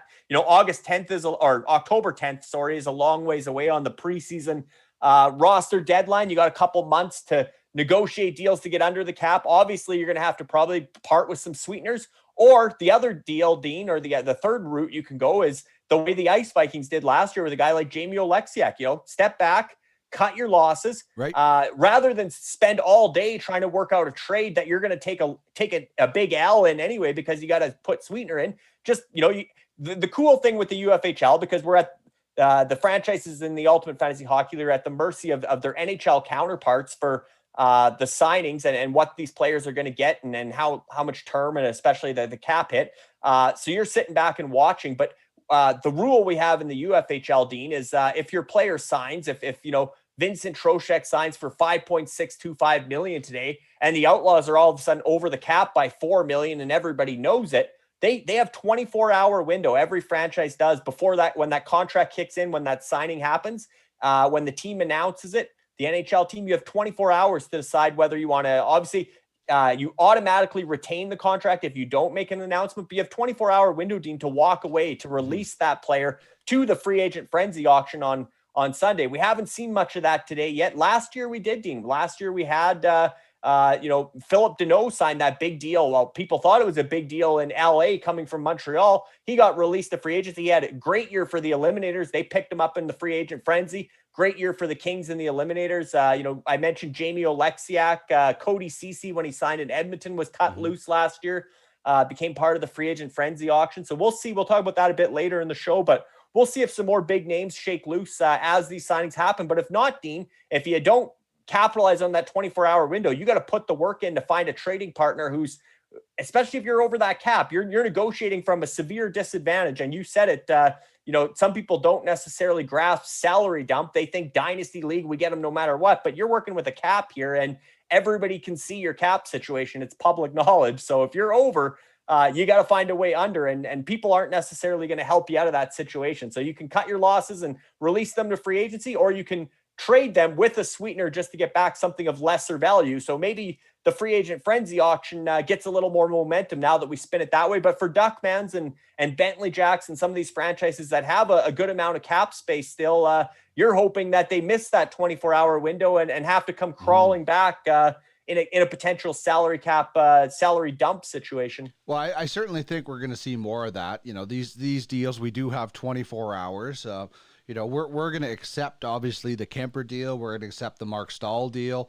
We'll take a little closer look at Nick Petan's deal just because it has an extra year. I'd rather only be tied to guys for 1 year when they're kind of at the bottom end of their careers. But that's what you do is you have 24 hours to look at it, and maybe a few more guys get added to that. The buyout window is still there for a few teams as well, but that also comes like I think the Edmonton Oilers are still paying for Benoit Pouliot. I mean, I know the New York Islanders are still paying Rick DiPietro, and the Mets are still paying Bobby Bonilla a lot of money every July 1st. And you don't want to get into a situation where you're carrying $4, $5, $6 million of dead cap. I mean, I look at some of the guys, and there's one player that we would save $70,000 on when you look at it, and it's like, what's the point? You get a little bit of, but how far do you want to go with dead cap? Because in 2 years down the road, you're going to be like, God, I wish I didn't have this $5 million that I can't do anything with. So the buyout is there for a small period of time, but you have to, go on to places like Puckpedia and check out what, the buyout calculator is, because you need to know what you're going to be paying over, the next amount of years. And it depends on the age, and there's so many factors that go into it. If you can avoid buying out players, Larry, it's the best thing to do. Absolutely, Dean. And it is a tool, though, right? Much like the NHL, we try to mirror the real world as closely as possible here at UFFS and within the Ultimate Fantasy Hockey League. So buyouts are an option. It comes with the same cap recapture penalty, as you mentioned, Dean, as the NHL, which, generally speaking, is twice the term. So if they have 2 years left, you pay them for 4, but at, depending on their age and their entry level and stuff, depending where they came in at on contract wise, determines the cap hit going forward. But last offseason, there were 0 buyouts in the UFHL, which was somewhat surprising. I know there are some franchises looking at buyouts and asking about the calculator, where to find it, seeing what those cap hits would be. Again, as another, I guess there's 4 routes you can go as opposed to taking a big L on a trade to get yourself out of a cap trouble or releasing the free agency. I mean, if somebody's already, again, obviously you wouldn't want to do a buyout on somebody that's signed today. That wouldn't make sense when you can release them within the 24-hour window. But some guys that have those big extensions, even a guy like Darnell Nurse, if you didn't think he had a great year and he's not going to be worth $9.5 million, I mean, that's something. I mean, again, the amount you'd have to pay him over the amount of term, it wouldn't make sense. But there are some guys payout. Yeah, there are some guys that when you get so tight to the cap, which is interesting in the NHL, Dean, you look at the guys that got bought out, guys like I said, Yanni Kukkonen at $1.8 million. It's just sometimes literally it's pinching pennies with this flat cap, right? With the flat cap going into this season again, or I guess it's not a flat cap. It's up 1 million. It was 81.5 last season. Next season's 82.5, but that's not much of a jump when the contracts get bigger and stuff. So cap management, as I said, is half the battle, and buyouts are a tool that are available to UFHL franchises with the exact same rules as far as cap recapture penalties for buyouts. And there are some franchises that are looking at that route. So all the same tools that an NHL team has in the offseason are available for the UFHL. And what does that do, Dean? It creates more parity, because whether it's the free agent frenzy auction, a buyout, a trade to get under the cap where, you're giving up more and taking back less, all that stuff just brings the top spenders, or the high payroll franchises down, brings the small market franchises up. And as we've seen year over year going into the 4th season now of the Ultimate Fantasy Hockey League, the parity is getting better and better in every division across the entire league. All right. First of all, thanks to everybody for joining us here on our UFFS Twitch channel. If you missed anything live, this will be uploaded a little bit later on tonight to our UFSN Ultimate Fantasy Sports Network YouTube channel, and we'll get it out in podcast format as well. Wherever you find your podcast, just search Ultimate Fantasy Sports Network. I'm Dean Millard, owner and GM of Duckman's Domination, and I've got the insider for UFHL and many more things. Larry Fisher joining me. We're going to get to that UFHL frenzy in on Sunday in just a second. And, I think we're still going to see more than the few names we have there. But let's go back a little bit to a bit of a reset. First of all, as mentioned, thanks for joining us. If you want to find out a little bit more about us, just scroll down on that Twitch channel. You can find out our schedule and different events. We've got a lot of fun stuff coming on. You can find out how to get involved, whether it be a scout or try to put your name in for any of our sports as a GM. We have a lot of fun, and it's a great community to be a part of. So scroll down and check out all that information while you're watching us here. But let's take a look at what we're kind of calling the Larry's big board of free agents here that are still out there, and we expect at some point, like I said, I think Kadri's going to take the longest, and I'm not sure what's going on with the Gaudreau, because it sounded like the Columbus Blue Jackets offered what, 12 million or something like that over 7 years. Like, there was a ridiculous number. I got to find that tweet. But Johnny Gaudreau is the biggest name out there. I'm just surprised he's not already a New Jersey Devil. So, Dean, what I'm thinking when we're talking about Johnny Gaudreau is sometimes with these announcements, what do they like to do? They like to fly him down to Jersey, parade him out in a press conference with a Devils jersey on. Here's the new face of the franchise. So maybe he's just in transit and he's not in New Jersey yet. Maybe he was back in Calgary doing the grind. Wait a minute. With Brad Elliot Shirley. Friedman just tweeted out 1 minute ago, Johnny Gaudreau is going to Columbus. There you go. Wow. So curveball. Elliot Friedman 1 minute ago. And this is Elliot Friedman with the blue check mark. I've been burned before. I asked Ralph Kruger about a Dustin Penner trade that was from a fake Nick Kyprios account. So that is wild. So and this was the I'm offer. seeing below it. It looks like he took less money to go to Columbus than what Calgary, significantly less than what Calgary offered him. And again, maybe there's a tax implication there with state tax in Ohio might be different than income tax in Alberta, but that's interesting. Friedman says he thinks it's 7 years, $9.8 million. Believe the Flames offered him 8 years, $10.2 million. Was the final offer from the Flames. So he doesn't end up in Jersey or Philadelphia, which is technically home, a little ways away in Columbus, Ohio, and at a little less money than the Flames offered. So Calgary fan base might not like that, but if you're a Blue Jackets fan, that's a huge get. Johnny Gaudreau, Johnny Hockey in Ohio, and Johnny Football was in Cleveland for a while. Let's hope the Johnny Hockey goes better for Columbus, Ohio versus Cleveland, Ohio. But huge breaking signing here on the live show, the free agency special. Well, so Frank Saravelli an hour ago said there was a 7-year, $12 million offer to Johnny Gaudreau from Columbus. Wow. So that's the offer that would make him say, you know what, I can commute. We can commute to Jersey a little bit easier. So, and it's the same total. This is what Frank is reporting. 84 million is what he reported was on the table from Calgary. So, like, everybody is thinking that Johnny Gaudreau is going to Philly or Jersey, and now Columbus and everybody and Jarmo Kekalainen, like they're strutting out like Vince McMahon in that famous video. By the way, the Mac T one where Mac T is on the Vince McMahon face is my favorite, but this is amazing. But now you look at that cap situation, and obviously Columbus got out of the Seth Jones situation, right? But then they turned around and signed Zach Werenski for a little more than Seth Jones. So you got a $9.583 million defenseman there. Patrick Laine is an RFA. I mean, I don't know if they're trading Patrick Laine or if he's going to get offer sheeted by Carolina, or I don't know what's happening there. Maybe Carolina wants all the Finnish players that are going to offer sheet Laine. But if you're looking at Laine long-term, you still have Jakub Voracek over $8 million for this season and next. Now you got Johnny Gaudreau over $8 million.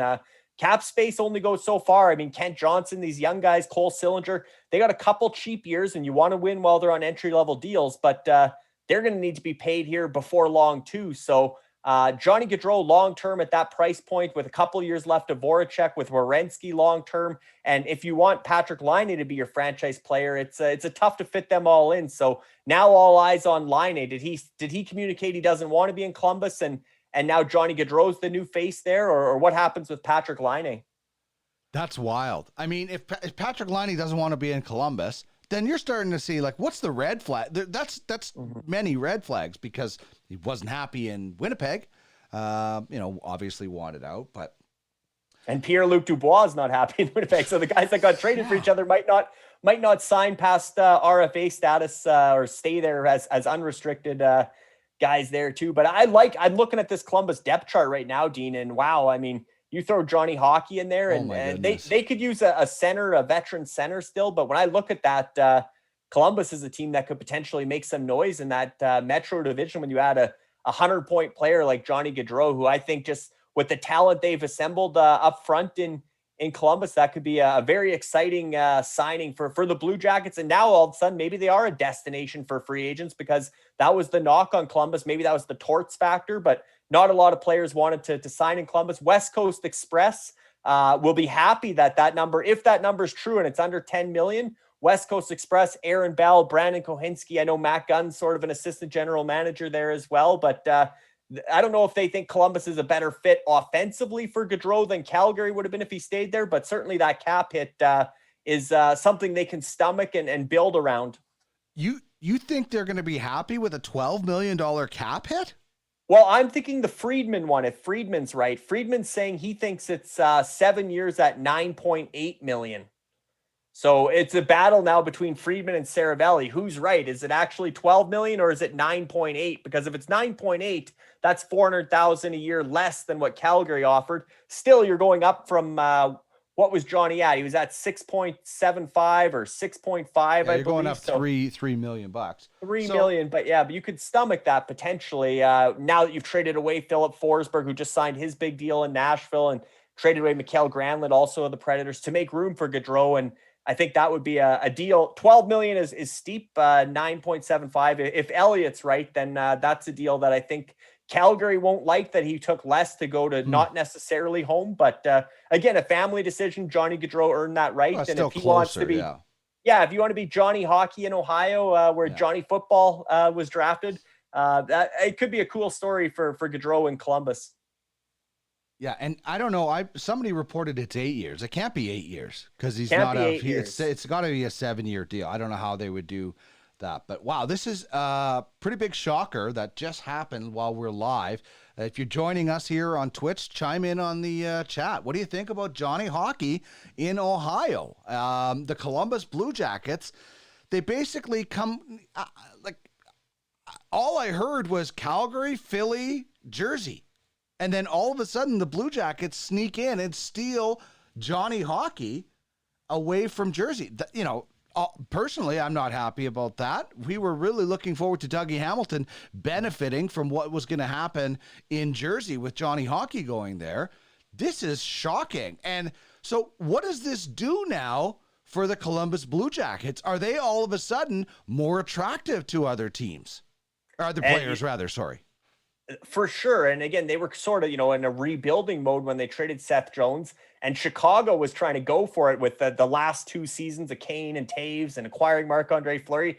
Now look at those two franchises. Chicago is completely decimated. They got next to nothing left there other than Seth Jones. And obviously you're looking at Patrick Kane and Jonathan Taves going into their final year and pending UFAs at this time next year, likely not being back in Chicago. All they got left to show for that is Seth Jones. In Columbus, they acquired Cole Sillinger, Adam Boqvist, and they drafted David Urasek with Chicago's first rounder this year. And now they signed Johnny Gaudreau with the money that they would have had to give Seth Jones. So, wow, what a turnaround for Columbus versus Chicago when you compare and contrast there. But that Metro division, Dean, Johnny Gaudreau still lands in the Metro. He just doesn't land with Philly or New Jersey. Now he's going to be playing against his hometown team, his boyhood team, 7 times a year or 5 times, whatever it'll be. But he's in that Metro division where travel's all pretty close. So it is convenient still. But yeah, definitely a surprise that Columbus gets into the Johnny Gaudreau sweepstakes. And let me take a look, Dean, just double check our free agency predictions contest and make sure nobody had Johnny Gaudreau to the Columbus Blue Jackets. We got Aaron Portsline is saying pending league approval, it's 7 years, $9.5 million. Oh wow. See, seems like almost a steal of a deal when you consider the the numbers that were flying around. Our predictions, Dean, all 7 entrants in Yeah, of the course. free agency prediction contest did predict on Johnny Gaudreau. The way this worked was you could pick any 10 free agents you wanted and predict their landing spots. So Johnny Gaudreau was a popular one. I think Both Johnny Gaudreau picked New Jersey when he entered our contest. Like he picked New Yeah. Jersey for himself and then just was surprised by this offer by the Columbus Blue Jackets. Well, both yourself and myself, Dean, we both had New Jersey. Ben Virgilio and the Locker Token, one of the partners of UFS, Locker Token, they put out their predictions prior to Calgary saying he was going to market, but they had him staying in Calgary. Ash Glover, our newsbreaker on the Pacioretty trade, he had him going to New Jersey. Arnie, our good buddy Arnie, had New Jersey. Scott Lowater was still banking on Philly clearing some cap space to fit Gaudreau. He had Philly, the only guy that took Philly. And Rob Conti of the Godfathers, who had a lot of hits in the mock draft contest, also had New Jersey. So 5 out of 7 had New Jersey, 1 for Philly and 1 for Calgary. And Johnny Gaudreau is a Columbus Blue Jacket. So 0 for 7 on the free agency predictions contest. That is absolutely wild. What a cool thing to happen. Just, that I don't think anybody expected. Like I didn't hear Columbus as a possible destination for Johnny Gaudreau. This is from a tweet from @hockey_Robinson, Cam Robinson. It says 2 years ago, the Blue Jackets lost goalie Bob and Panarin for nothing. And over the last year, they've acquired Gaudreau or drafted Gaudreau, Boqvist, Sillinger, Jurasek, Matejchuk, Werenski, Merzilkins, and Side Branson. Wow, like this is like, you think when 2 guys like the goalie and Panarin, the bread man, decide to leave, it's going to be like, oh, this is crushing and whatever. They didn't get anything for them, blah, blah, blah. They just retooled. Oh my goodness. Like in the last couple of years, and like Jarmo Kekalainen has been one of the more active and interesting GMs in the NHL. And especially to make that, to have the, take your 3rd overall pick in Pierre-Luc Dubois, who wasn't happy with Torts. And again, maybe Bobrovsky and Panarin are somewhat of the Torts factor there as well. But, and obviously Torts is now the coach in Philly where Johnny Gaudreau is rumored to go. But there might have been a Torts factor there. But Pierre-Luc Dubois, to trade him for Patrick Laine in such a blockbuster. And again, who knows what happens with Laine, but to choose Zach Werenski over Seth Jones and have Jones basically sign the same deal as Werenski. And, again, you look at 3 of those pieces that Cam Robinson mentioned all came indirectly from trading Seth Jones. I mean, Boqvist was part of the package along with 2 first-round picks that turned into Sillinger and Jurasek. And who would have thought Chicago, when they got Jones and they had Kane and DeBrincat. I mean, DeBrincat's gone now. Dylan Strome was supposed to break out. Kirby Dach was supposed to break out. None of those guys are left in Chicago. Taves obviously had the respiratory issue, the breathing, and was sidelined for a lot of the year. Fleury didn't pan out there, ended up traded to Minnesota, where he's since re-signed. But, Chicago looked like they were going to take one more run with that core. And that was even before they traded Duncan Keith. Or right around that same time. But yeah, you look at what Columbus got back for Seth Jones. You look what Chicago is left with now, and wow, what a compare and contrast that is between the Blue Jackets and the Blackhawks. That's just crazy. That's just like, what a wild turn of events. Like, so what happens with Kadri now? Like, is Nazem Kadri sitting there going, Johnny Gaudreau is getting 9.5. Like, we all thought Kadri was going to start with a 9. So what does Kadri do now if Gaudreau is getting 9.5? I don't know what happened. That $12 million deal must have been erroneous, because otherwise Johnny Gaudreau would be making $12 million. So I don't know where that kind of all came from. But what does this do for Nazem Kadri, and how worried is Andrea Korenduk? Yeah, I mean, and maybe that's a little bit of a good thing for Kadri. If Gaudreau came under 10, then maybe that pushes Kadri under 9. Not sure. Calgary, they haven't made their big splash yet. Somebody's going to overpay, right? Like somebody on this list is going to get overpaid. And yeah, you take the top name off the big board there, Gaudreau, and now you're going to see some domino effects. Some of the teams that were in on Gaudreau, again, New Jersey's got such good center depth. I don't think they're looking at Kadri, but certainly there's some teams now that are going to start upping their offer and get into a bidding war for Kadri because they lost out on Gaudreau. I don't think Philly's necessarily that team either, because they have, Couturier, Sean Couturier and Kevin Hayes down the middle. I don't think they have room for a Kadri. So cap problems. yeah, and cap problems. So I don't know where the suitors will emerge for Nazem Kadri now. And maybe he, sometimes you wait too long and you end up getting, trickled out. And obviously Colorado made Nichushkin a priority and signed him, and also signed Josh Manson and Arturi Lehkonen as guys they brought in at the deadline. So I don't think the money's there for Kadri anymore, unless he was to take a $5 or $6 million deal, which he obviously won't. So but it might be a blessing for the Grizzlies. It might bring Kadri down in that $8 million range potentially. And again, the Calgary Flames still have another elephant in the room, Dean, and that is Matthew Tkachuk, who needs a $9.5 million, got a $9.5 million qualifying offer to not cut him loose as a free agent just the other day. And so now he's got to make at least 9.5 million unless he negotiates himself down, but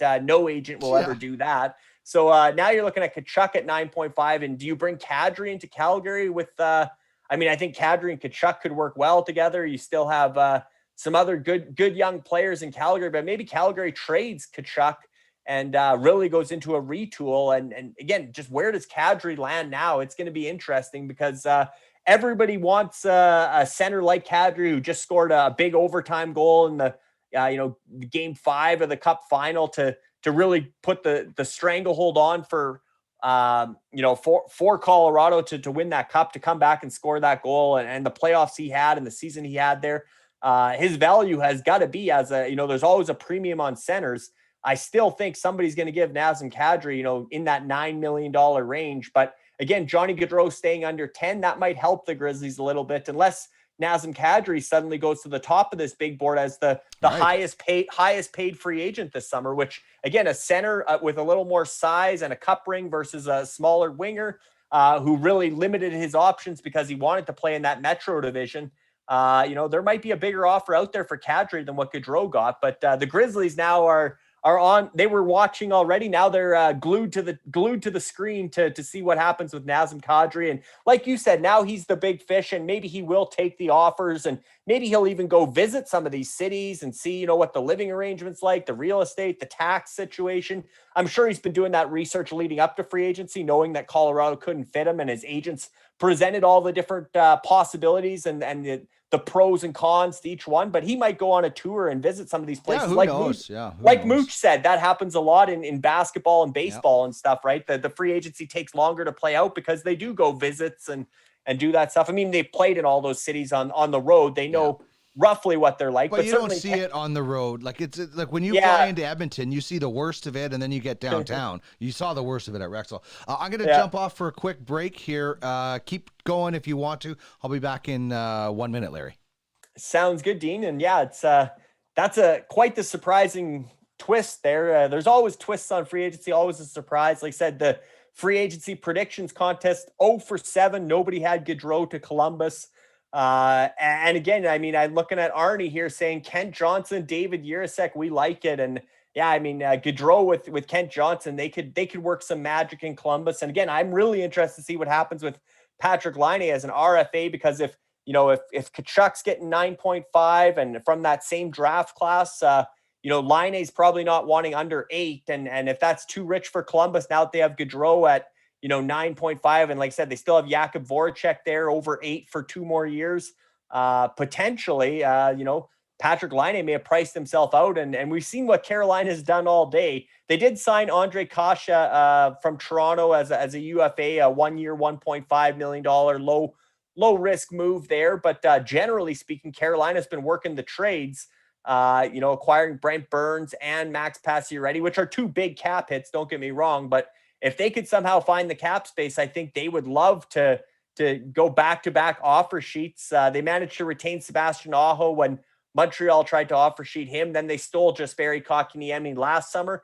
I think potentially Patrick Laine could still be on that Carolina radar, as could a guy like Jesse Puljujärvi. If you're going up and down the list of Sebastian Aho's Finnish buddies that are available, certainly Jesse Puljujärvi is available via trade and will likely move. And Arnie said there, that's one trade we missed as well, is Connor Brown to Washington for a 2nd round pick.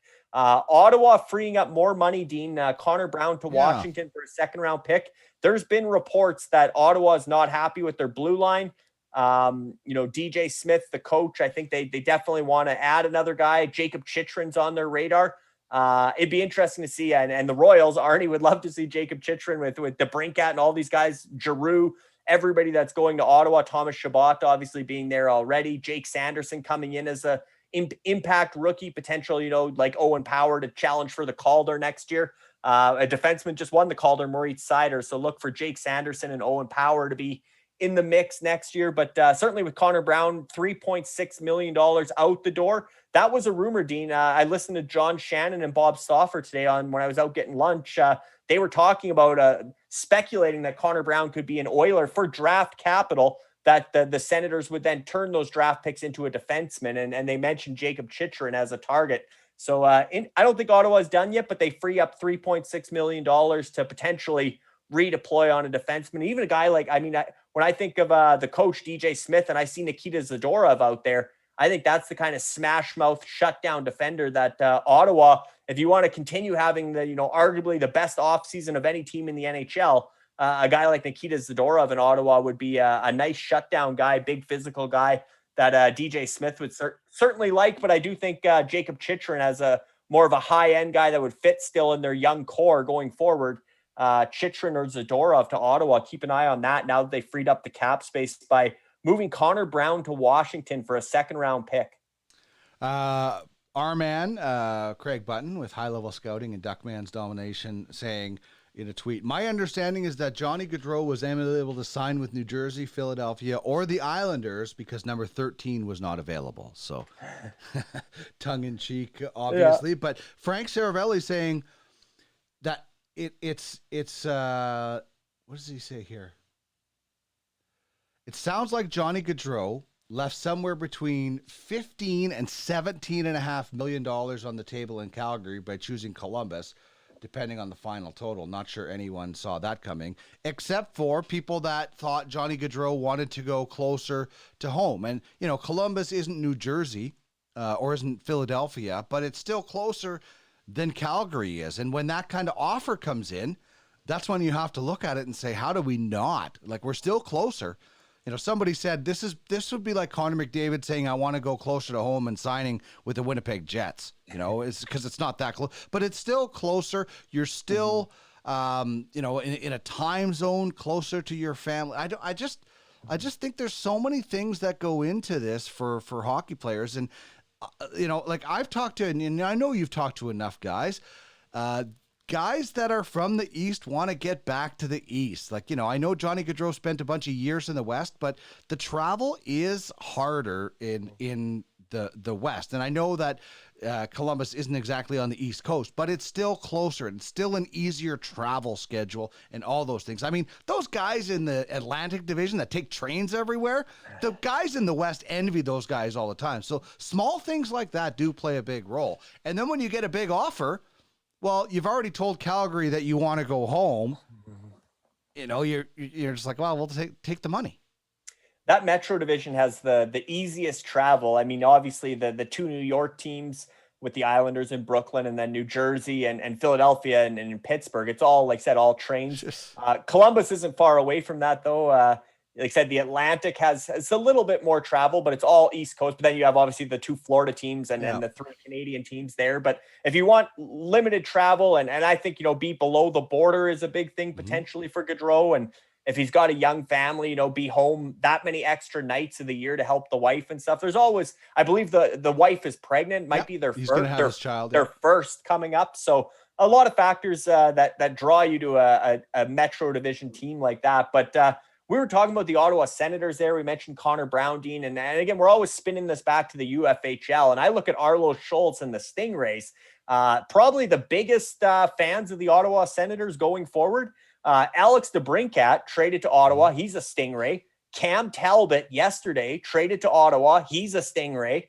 And then we were just talking about Connor Brown. Well, he's a Stingray. Now he's on his way to Washington. But almost had a collection of Senators show up on the Stingrays roster. They also have Justin Schultz, who's from right here in West Kelowna. He signed with Seattle, other than Vancouver, our nearest geographical hometown team.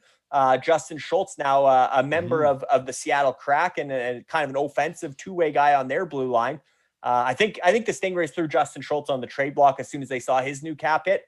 Not that it's completely out of there, but they're another team that's already been clearing cap space this offseason. Dean, you saw them trade Taylor Hall and Jordan Eberle, $10 million in cap space for Mason Appleton and Josh Archibald, who now signed with Pittsburgh today, as well as some futures. But again, these contending teams that loaded up in the UFHL this past season, the cap crunch is real, and they're having to take their losses in order to get cap compliant going into next season. And specifically the Stingrays, they have Adam Fox. He's now a $9.5 million defenseman. They had Zach Werenski. They flipped him to the Gators and got Torrey Krug back, who makes a little bit less money, but still the challenges of managing the cap. The Stingrays don't have a backup goaltender yet for Cam Talbot. So, but a name that's out there in the UFHL, Dean, is Anton Forsberg of the Titans, because the Titans have, as we talked about throughout the playoffs, Andre Vasilevsky's their franchise goaltender, and they have Jake Ottinger, who is no longer waiver exempt. So obviously Jake Ottinger is getting bumped up, and Anton Forsberg's the odd man out. Maybe the Stingrays go with that Ottawa tandem if they believe in DeBrincat as one of their franchise players that the Senators are going to trend up. Maybe you go Talbot Forsberg and try and acquire Forsberg from the Titans to have that Senators pairing. But interesting to see what the Stingrays do with their goaltending. But certainly with Cam Talbot and Alex DeBrincat, two of their go-to guys now members of the Ottawa Senators, you have to think Arlo Schultz will be watching a lot more Senators games this year thanks to his UFHL franchise, the Stingrays. Well, and it's going to be really interesting to see what happens as some more contracts start trickling in, and maybe some of those guys that are you don't have a problem paying for a guy who produces in the top six. It's when you start paying $3-4 million, $5 million for guys that are in your bottom six. That's when you have to make those changes. Nobody wants to change the top players, but then again, nobody wants to take those bottom six players making the $5 million. So it's certainly a delicate line that you have to walk when you get above or close to that salary. And that certainly is going to happen. And then, there's franchises like the Bentley Jacks and myself and numerous others that can take on the salary. The question you have to ask yourself if you're one of those teams that's up against the cap is, what do you want to get back? Do you want to just dump cap like the Vegas Golden Knights did with Max Pacioretty and Coughlin and just give it away? Or do you want to get something back in the form of prospects or draft picks? Because, you're not, or unless somebody's trading like an entry-level contract or something, because that's the point of it. And that's what it's going to be up to those teams, is to shop around and say, okay, this team is offering to take this guy and this is what we have to give them. And, be prepared to give something up, or get something in make a hockey trade, because you're either dumping salary and giving it away, or you're getting picks and prospects back. And there's lots of teams in different situations. Some have lots of cap room and not the best prospects for picks. Some don't have as much cap room, but better prospects and picks. So it depends on your situation, and teams are going to go in a few different routes. And the circle of life will continue. The bad teams will get a little bit better, and the top teams will get a little bit worse. And you make a good point there, Dean. If you're a top team and you want to hand pick which guy you're getting rid of, then that's where you have to add the sweetener. If you want to make a hockey deal, I mean, again, using the Gators as an example, knowing that Nathan McKinnon is entering his last season at $6.3 million, JT Miller's entering his final season at $4.5 million. They're at $10 million combined this year. Next year, they're going to be at $20 million combined. So the Gators, if they want to move JT Miller in advance, we can use the real world as well, the Vancouver Canucks. You can make the move for JT Miller, make a hockey deal and get a good player back, or you can move James Van Riemsdyk, who's, a $7 million player that's maybe not as desirable, and throw in a good prospect like, Scott Perunovich or Robin Salo or somebody like that with JVR to a rebuilding team that has a lot of cap space, and take back, a Mason Appleton or somebody that's a little less desirable player. I mean, you're giving rid of James Van Riemsdyk, but then all of a sudden now you've got $7 million freed up. You need $10 million extra next year to afford McKinnon and and JT Miller. And now all of a sudden you got that cap room by dumping, James Van Riemsdyk, who is a pending UFA next season too. So the Grizzlies will have, or not the Grizzlies, the Gators will have some cap room flexibility, assuming James Van Riemsdyk's contract comes down after this year. They'll have some money there to give to Miller and McKinnon. But for the Gators, for the Conacher family, for Ryan Schmelzer, they're looking at this offseason with an eye to next offseason, knowing, okay, what's going to happen with JT Miller and Nathan McKinnon, because they're going to be two of the biggest raises next offseason. They could sign at any time, right? Like those guys can start negotiating now. The deal won't kick in till next year, but the best thing for the Gators would be to know it's like the Grizzlies with Darnell Nurse this year, or the Stingrays with Adam Fox. At least you know the cap situation that you're going into, instead of, having to guess, what is JT Miller going to get. And especially McKinnon. I don't think Colorado would let that linger in any hard feelings entering the season. He's their captain, their franchise or assistant captain. Landeskog's captain, but face of the franchise. So they just won the cup. Joe Sakic moving up to president of hockey ops. Chris McFarland promoted to GM. But they're going to get that McKinnon deal done any day now, and he is going to be the And I look at McDavid, 12.5.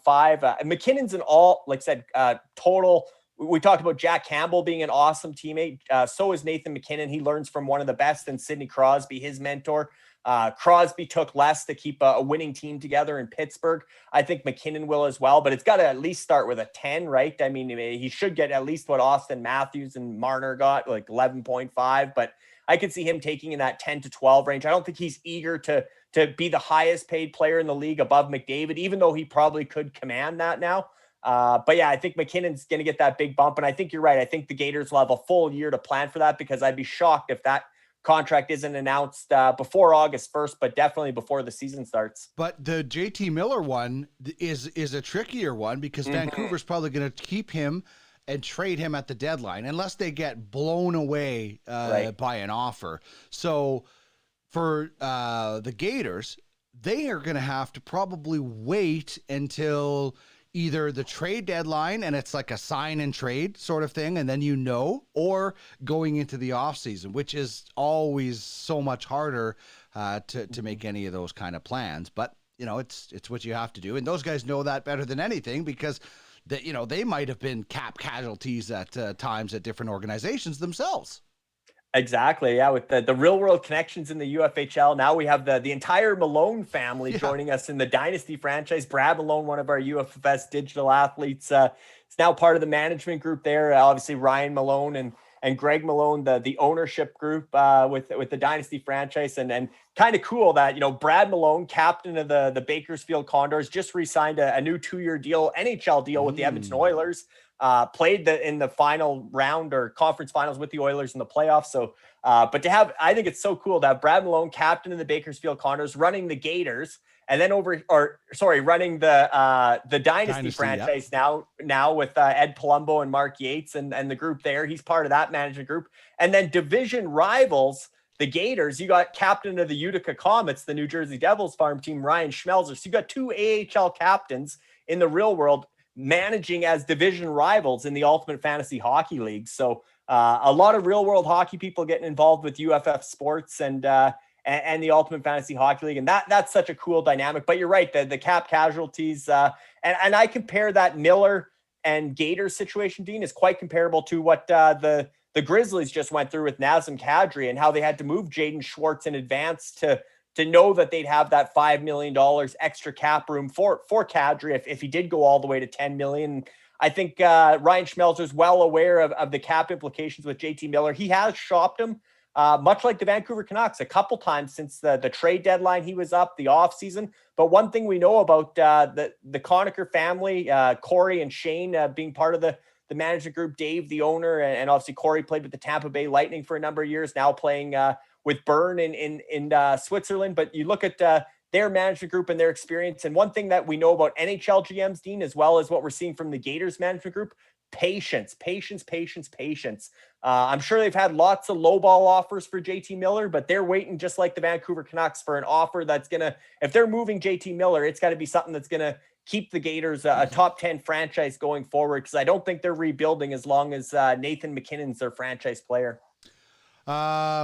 Yeah, well, hopefully if Ryan is watching, check your DMs because we have sent you a message about JT Miller. And it wasn't a lowball offer. We're just trying to find out what you might want. So make sure you check your DMs as we've made no secret. We've got a lot of guys on the table and we're looking for at least one, but hopefully two top six forwards. We want a top three forward, another one, and we got a top six. And, when you're a team that's rebuilding, you can take on bad contracts. Just like you were talking about. Last year, we took on Jeff Skinner's contract, and we got Martin Chromiak. We also got a 2024 first-round pick, and then we used Chromiak to as part of the package for Kucherov. I mean, that's what you do. You collect assets, and then you use them. Like, we have spent a lot of assets. And some people might say we've overspent, but we had a lot to spend. And I want to get deals done, some of them, and we're using the assets that we have collected over the past 2 years. That's how if you're just sitting on your hands waiting for teams to approach you about a trade, it's not going to happen. There are proactive ways to make deals and improve your franchise. And one of them is going to happen on Sunday.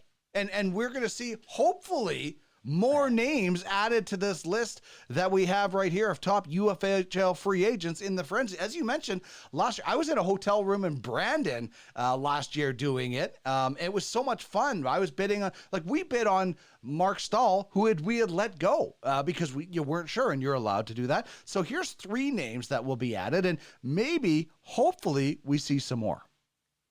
Yeah, and I've been watching throughout the live show today, Dean, wondering if, when does somebody step up and reject one of these contracts? But like we said, usually it's silly season with crazy numbers. And generally speaking, today's contracts, there hasn't been too many, wow, what a bad deal type things. So I'm guessing the UFHL franchises are pretty happy with what they have. But you look at the free agents that were released prior to re-signing that have since signed. Craig Anderson, obviously the goaltender, now in a tandem with Eric Comrie in Buffalo. And again, maybe UPL's in there somewhere, Malcolm Subban as well. But Craig Anderson, likely the sort of platoon starter, veteran guy in Buffalo. We talked about, actually, the Stingrays released Craig Anderson.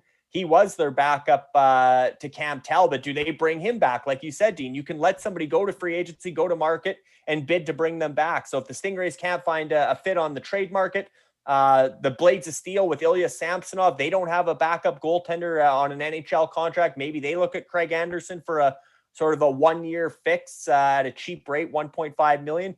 Andrew Cogliano, he's got some healing to do, but fresh off winning a Stanley Cup. Great to see with the Colorado Avalanche. Gets a 1-year extension there at 1.25.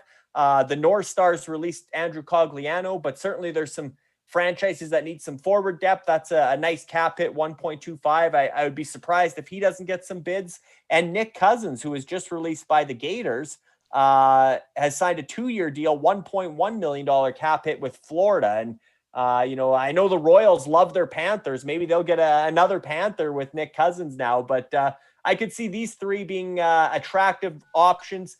There are some other ones, Dean. There's 8 players now with today's lesser signings that are going to be at the free agent frenzy. Malcolm Subban is one of them. So you got your option. Do you want Craig Anderson or Malcolm Subban of Sabres goaltenders? It's a bargain bin shopping so far.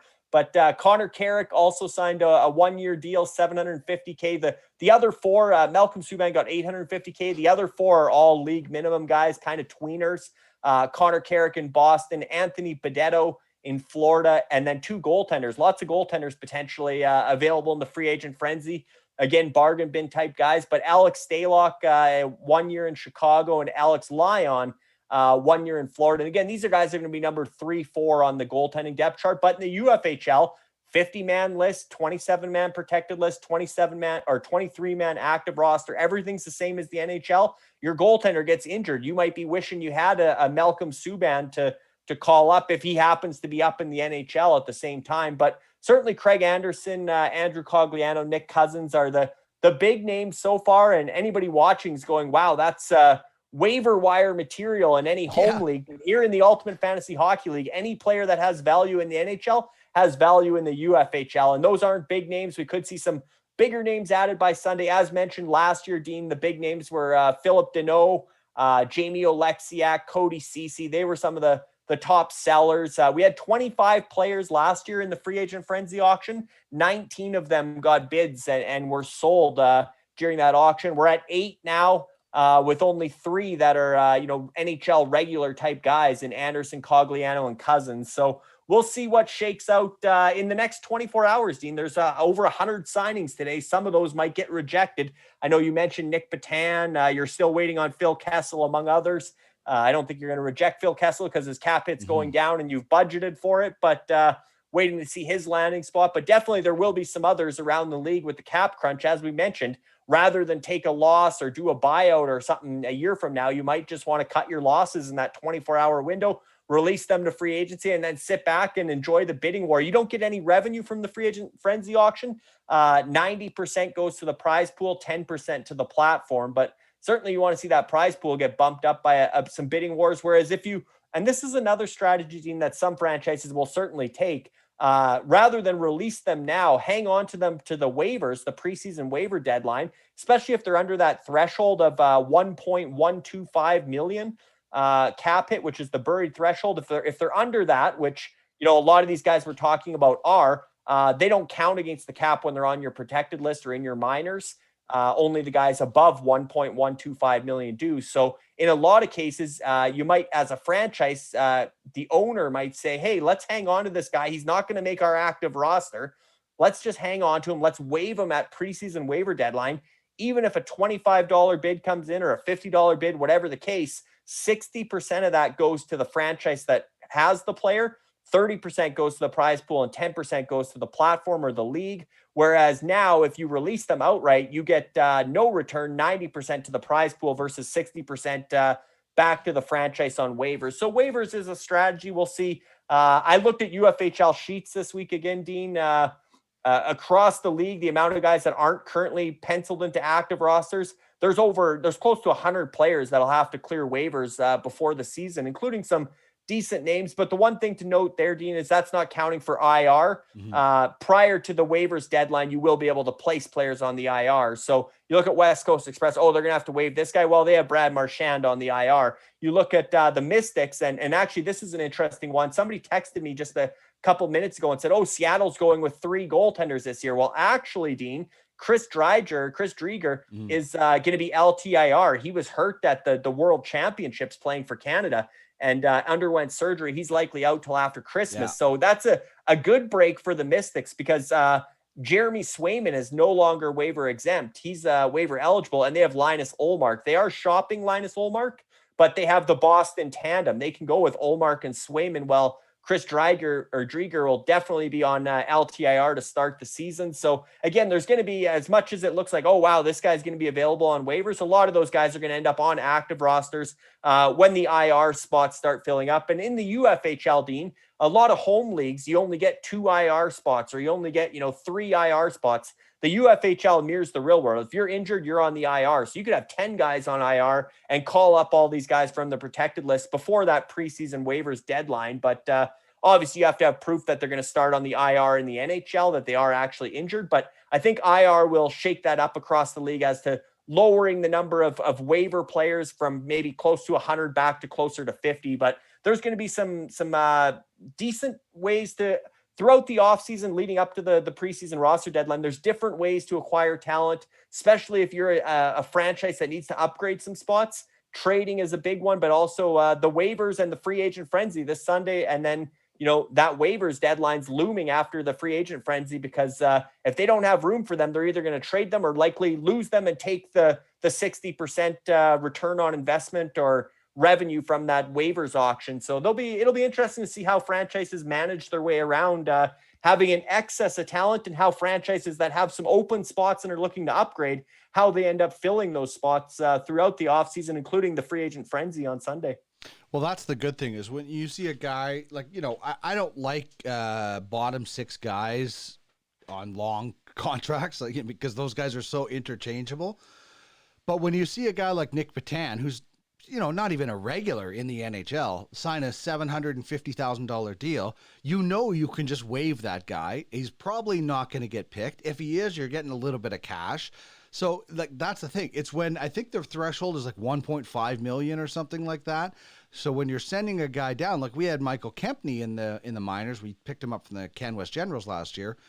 and had him buried in and for a while, and you're paying a little bit. But if it's under that, that's exactly what you do. You just keep those guys, put them on waivers if you have to, most likely, because remember, everybody else is putting on somebody on waivers too. It's just like in the NHL. People are always saying, why don't you claim this guy and this guy? Well, because you got to put them on your roster, and you're already trying to get guys off your roster. So there's a really good chance. That's why not a lot of guys get claimed on waivers at the start of the year. So if the guy is under that threshold, you might as well keep him. And then exactly what you do is you just put him on waivers. You either sneak him through if you have room, or you get a little bit of cash back. So just another way where guys can be smart. You don't have to be like, oh, we can't take that. You have time because there's no cap in the off season. That's a great point, Dean, about any claim you make has to go on your active roster. And those spots are at a premium already. And that's why you look across the league. Most franchises do have, 5+ guys that have to clear waivers. Just like the NHL, the last day of training camp coming out of the preseason, everybody waives 10 guys to go to the AHL, and barely any get claimed. Alex Nedeljkovic went through waivers last year, as an example, or 2 years ago, and then was a finalist for the Calder Trophy. But there's always these guys that go through waivers at the start of the season, and everybody's shocked they clear. But okay, you claim them, then you got to, you have to have that spot available on your active roster for the next day. If you don't have time to trade somebody or make room, you got to make room immediately. You make the claim, you have to announce a corresponding move the second that claim is successful. So, and same thing in the NHL. So yeah, the waivers, it's almost a make work project for Commissioner Andrea and myself to set up 100 waivers auctions before the season, knowing that probably 5 of them are going to get bids, but no different than all the paperwork at the NHL headquarters as well. But you're right. There's not a lot of waiver claims prior to the season because you have to have a roster spot, an active roster spot among your 23 to bring that player in. And then, and the other thing, Dean, is the nice thing with the preseason waivers is if they clear there, then you have all those players for 30 days exempt. If they do get called up in the NHL or you get an injury in that first week or whatever, then you got a bit of a feeder system with Patan all of a sudden is up in Minnesota, and Duckmans can promote him for 30 days because we have an open spot, and you can stream them with some of your guys that are exempt, some of your prospects that are exempt. So there's always ways to next man up in the UFHL, and because it is a total points league, Dean, the man games played is so important to maximize your games played. That's currency. And so having a guy like Patan who, unlikely to make Minnesota out of camp, but all of a sudden they get an injury, he gets called up. Even if he contributes 5 fantasy points, that can be the difference between a playoff spot come the end of the regular season. As we've seen this year, Dean, playoff spots came down to the very last game, Seattle and Winnipeg on the Sunday there, the makeup game. There was still potential for the wild cards in the Allen Conference in that Gretzky division to shake up. So every point matters, and certainly every game played matters.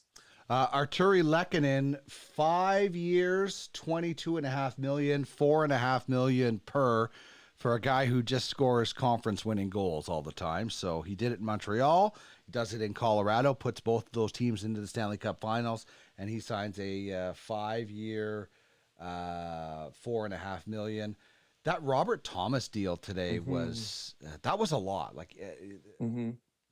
Good player, but little bit risky in my opinion. This message comes from Noel Skino saying Johnny got overpaid, 13 million AAV, and Arnie chiming in saying it's 9.5 in most people's minds. That's the cap hit, and there's no way he got paid more than McDavid. $9.5 million for 115 points. I don't think that's an overpayment at all. Yeah, and it is possible that they're both right there, Dean. It's possible that's a front-loaded contract where he's getting $13 million in cash and signing bonus in year one. But the number you're worried about is 9.5.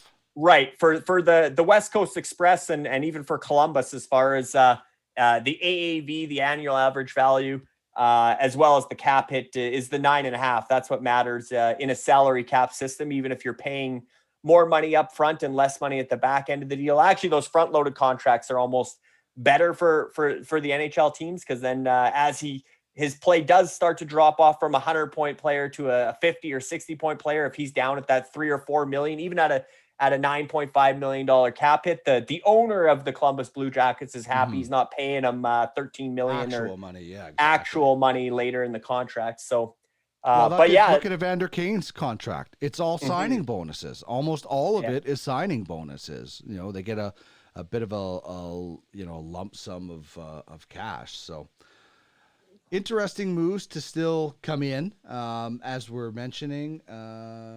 Just trying to see. There was another one, but no. Yeah, that when I was mentioning the Seattle goaltending, I got distracted with Chris Drieger being on LTIR, but they signed Martin Jones, who we were talking about Yeah, earlier, Dean. He's going to be the backup to Philip Grubauer two at least million. until Chris Drieger is back. So the Eliminators have some goaltending. They have an abundance of goaltending now. They got David Rittich signed in Winnipeg today. Martin Jones signed in Seattle. They traded for Alexander Georgiev to be their number one, who luckily landed in Colorado and signed for $3.4 million. But those guys are all waiver eligible. So one of those three are going to kick loose, and they might want Logan Thompson as their backup. So all of a sudden, Martin Jones in Seattle and David Rittich in Winnipeg might be available from the Eliminators as backup goaltenders. And I don't think the price will be that cheap. I mean, obviously, if they don't trade them, then they're going to be available on waivers. So, maybe it will be cheap. Maybe they cut Martin Jones loose at $2 million. Maybe they throw him into the free agent frenzy on Sunday potentially. But everybody else knows they got one extra goaltender. Three's a crowd. You can't roster three goaltenders in the UFHL as of today, Dean. August 1st is the deadline for everybody that's watching to submit proposals for the off-season meetings. Some have discussed potentially proposing that you can carry three goaltenders because it does happen in the NHL very rarely, but it does. The only thing with the UFHL is goaltenders are at a premium already. Yep. And if all of a sudden somebody's hoarding three, number ones or three potential, I don't know why you would do that. You can only start one per night, but if it could end up where a number of franchises don't even have an NHL goaltender among their two, which would be disappointing if some get too deep at that position if you do allow rostering three. But again, they all play a lot of times on a Saturday night. You could have all three going. You have to pick one to start, as we've seen, Dean, in the Klein Cup final. Look at Rock Republic, and you know this all too well.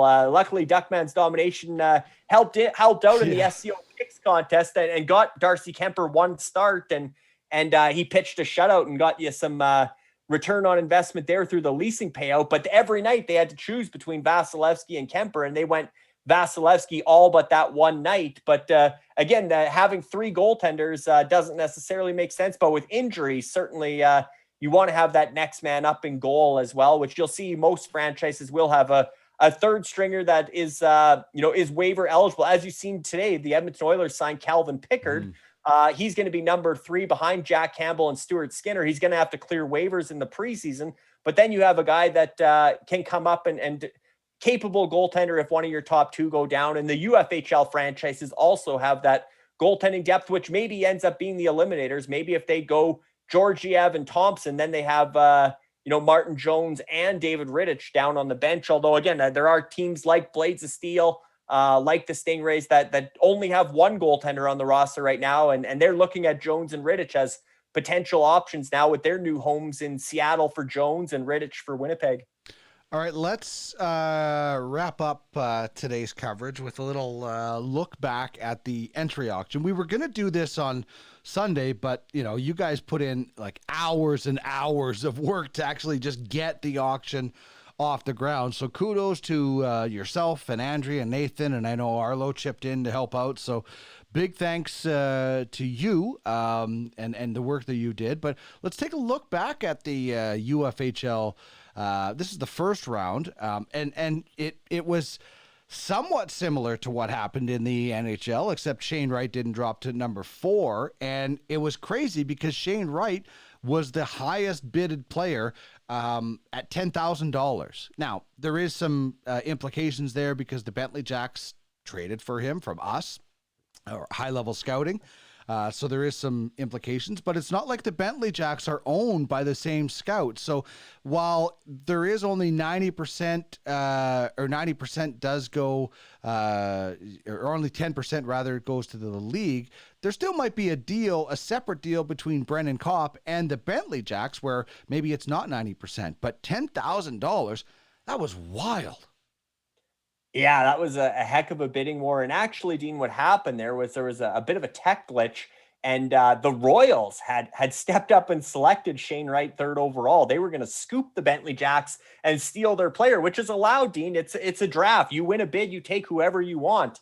And the Royals won the bid for third overall. The Bentley Jacks bowed out, probably thinking the Royals were going to take their own guy from Pipeline Prospects and Simon Nemec. And the Royals stepped up and selected Shane Wright, but then other franchises couldn't bid at that spot. So then we had to do a redo. And then the pressure was on because the Royals had showed their hand that they were going to take Wright. Now the Bentley Jacks had to, shoot the moon to make sure they still got their guy. And they eventually did at 10,000 USD. But yeah, quite the start to the UFHL entry auction. Some predictability at the top with Slavkovsky.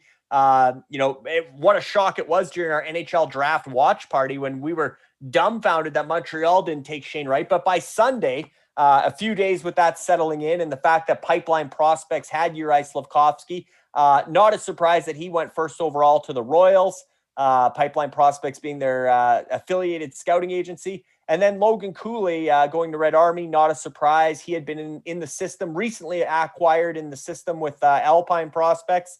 And then, like I said, the tech and the bidding war for Shane Wright at third overall to make sure he was a Bentley Jack. And then I thought it was interesting that David Urasek went ahead of Simon Nemec. Again, there's some gamesmanship here, Dean, where the Royals, they had Simon Nemec with Pipeline Prospects, but they stepped up and took David Urasek as the top defenseman off the board from Spitfire Scouting just to make sure nobody else was going to outbid them on the next spot, which they took Simon Nemec. And then, Dean, it gets even more interesting because, at this point in the top five, when you look at the results, other than Urasek from Spitfire Scouting, their affiliated franchises, the Titans and the Grizzlies, didn't have a pick in the top five or a bidding spot. They couldn't get Urasek, so they took the 90% there, or at least Spitfire Scouting, Dale Hardy did. But the other four went to their affiliated affiliated agency.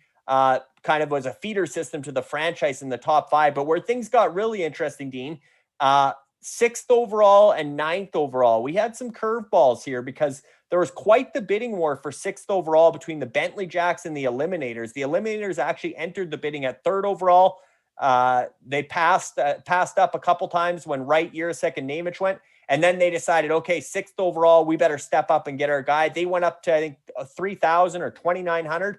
And then they bowed out and they thought, you know what, let's let the Bentley Jacks take their guy, because the Bentley Jacks had acquired the rights, Brennan Kopp did, to Jonathan Lekaramaki, actually, in that Jaden Schwartz deal we were talking about. So they thought that they were going to take Lekaramaki. Well, what does Brennan do? He does the exact same thing that Arnie almost did with the Royals when they tried to take Shane Wright. He steps up and takes Matthew Savoy, who the Eliminators affiliated scout, top-notch scouting with Clout. They had just acquired the rights a month earlier to Matthew Savoy with their scouting agency from Gur Doltak of Doltak Scouting Service. They paid $2,500 American for Matthew Savoy's rights. They bid up to $2,900. They bowed out, and the Bentley Jacks scooped them. They took Matthew Savoy. So now it's on. Now it's a draft. Now it's no more about the affiliations. It's every man for themselves, best player available. And the Eliminators did it at 9. They were in there bidding against CanWest Generals. The Generals entered at 8,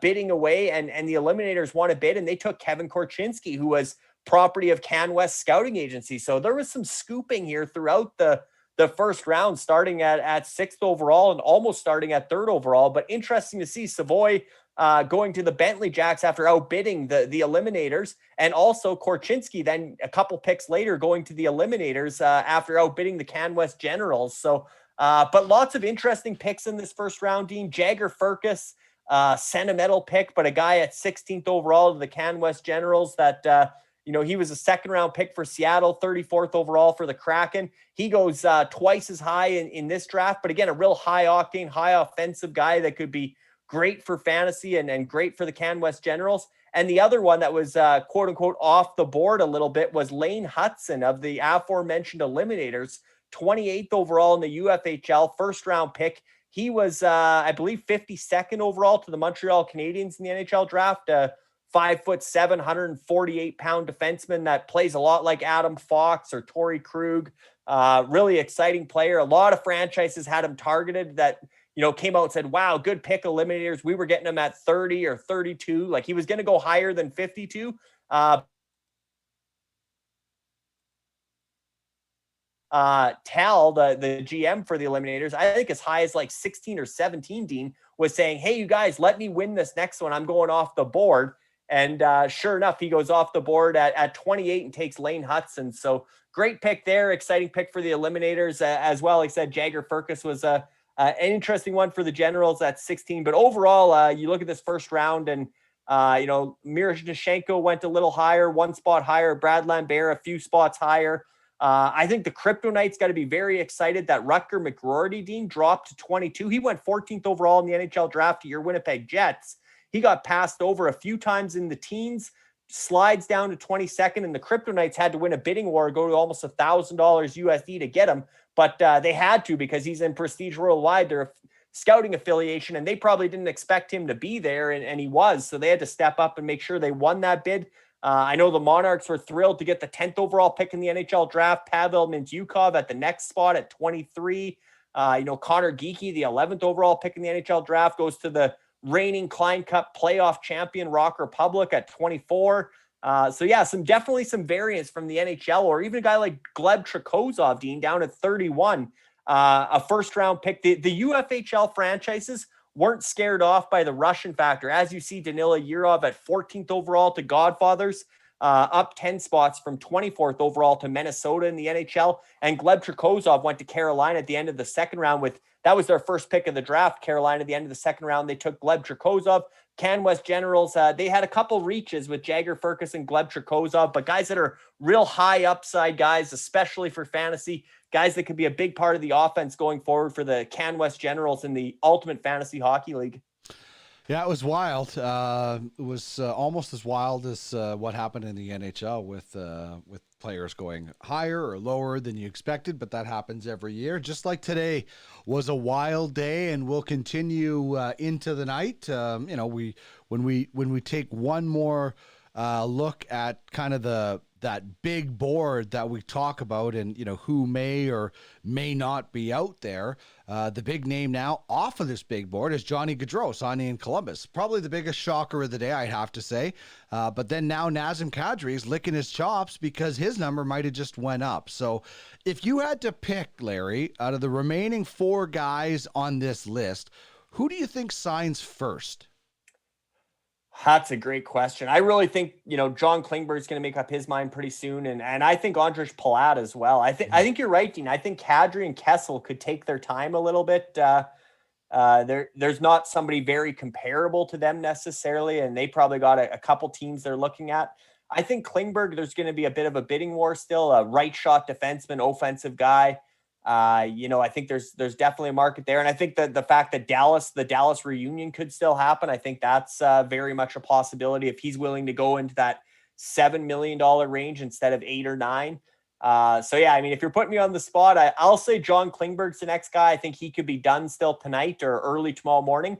But I wouldn't be surprised if Palat signs sooner than later as well. And I'm actually a bit surprised that Palat didn't join Steve Yzerman in Detroit. I know Yzerman signed David Perron as a somewhat similar winger. I thought his target would have been Andrej Palat just from that familiarity in Tampa. But that tells me that Palat is probably asking north of $7 million, a decent raise from his $5.3 million that he made this year. Trying to get his one big home run contract, being that he played such an important part in Tampa's last 3 playoff runs, 2 cup rings. I think he's looking to cash in, and that's why Steve Yzerman went with a little cheaper option in David Perron. But definitely I think John Klingberg could be the next big name off the big board.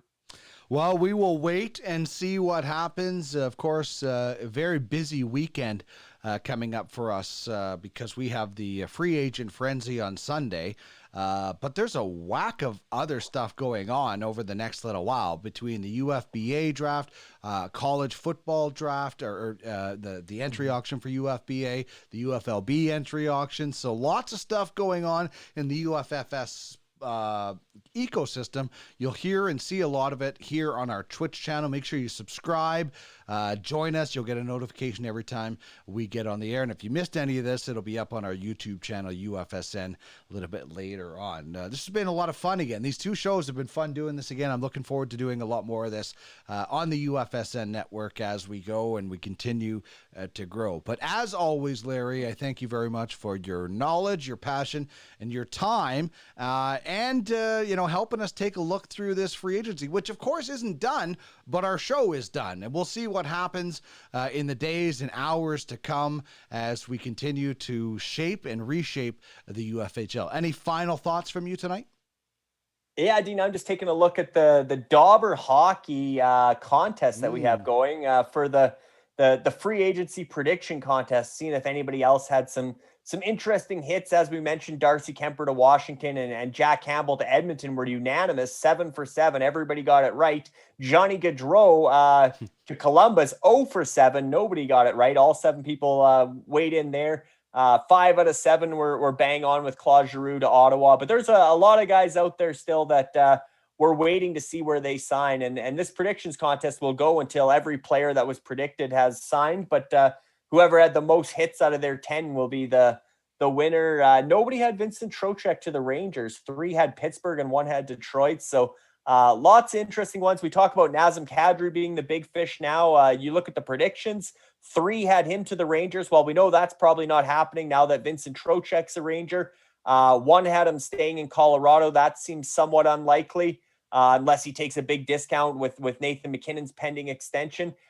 2 had him in Seattle, but Seattle spent a lot of money today, including his Colorado teammate, line mate, Andre Burakovsky. Maybe they still get him, but that seems a little less likely. And then I had him as a wild card. I just threw out Anaheim as a potential contender with the Dallas Eakins relationship there. But Kadri's one to watch.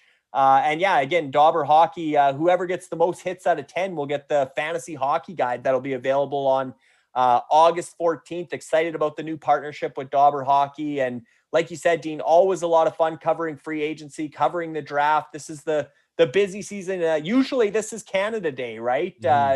It's been pushed back because of the Olympics, and last year was pushed back because of COVID. But I wonder if the hockey schedule the calendar will make free agent frenzy Canada Day again, July 1st, going forward into next season, or if we'll stay in the mid-July, because a lot of the NHL beat reporters and insiders are usually 2 weeks into the lake life, the cottage life. By now. They're making us work a little overtime, but definitely enjoyable being here on UFSN, the Ultimate Fantasy Sports Network, with you, Dean, and thanks again for doing a great job hosting. You betcha. This was fun. Scotty says, great stuff today, guys. And Arnie, awesome job, Dean and Larry. It's our pleasure to cover this league like it deserves it, because it is a professional fantasy hockey. Thank you so much, Larry, and to everybody who joined us today and chimed in on the conversation. We really appreciate it. Enjoy the weather if it's sunny where you are. Be safe, and we'll talk to you again very soon. That's it for us tonight. Take care.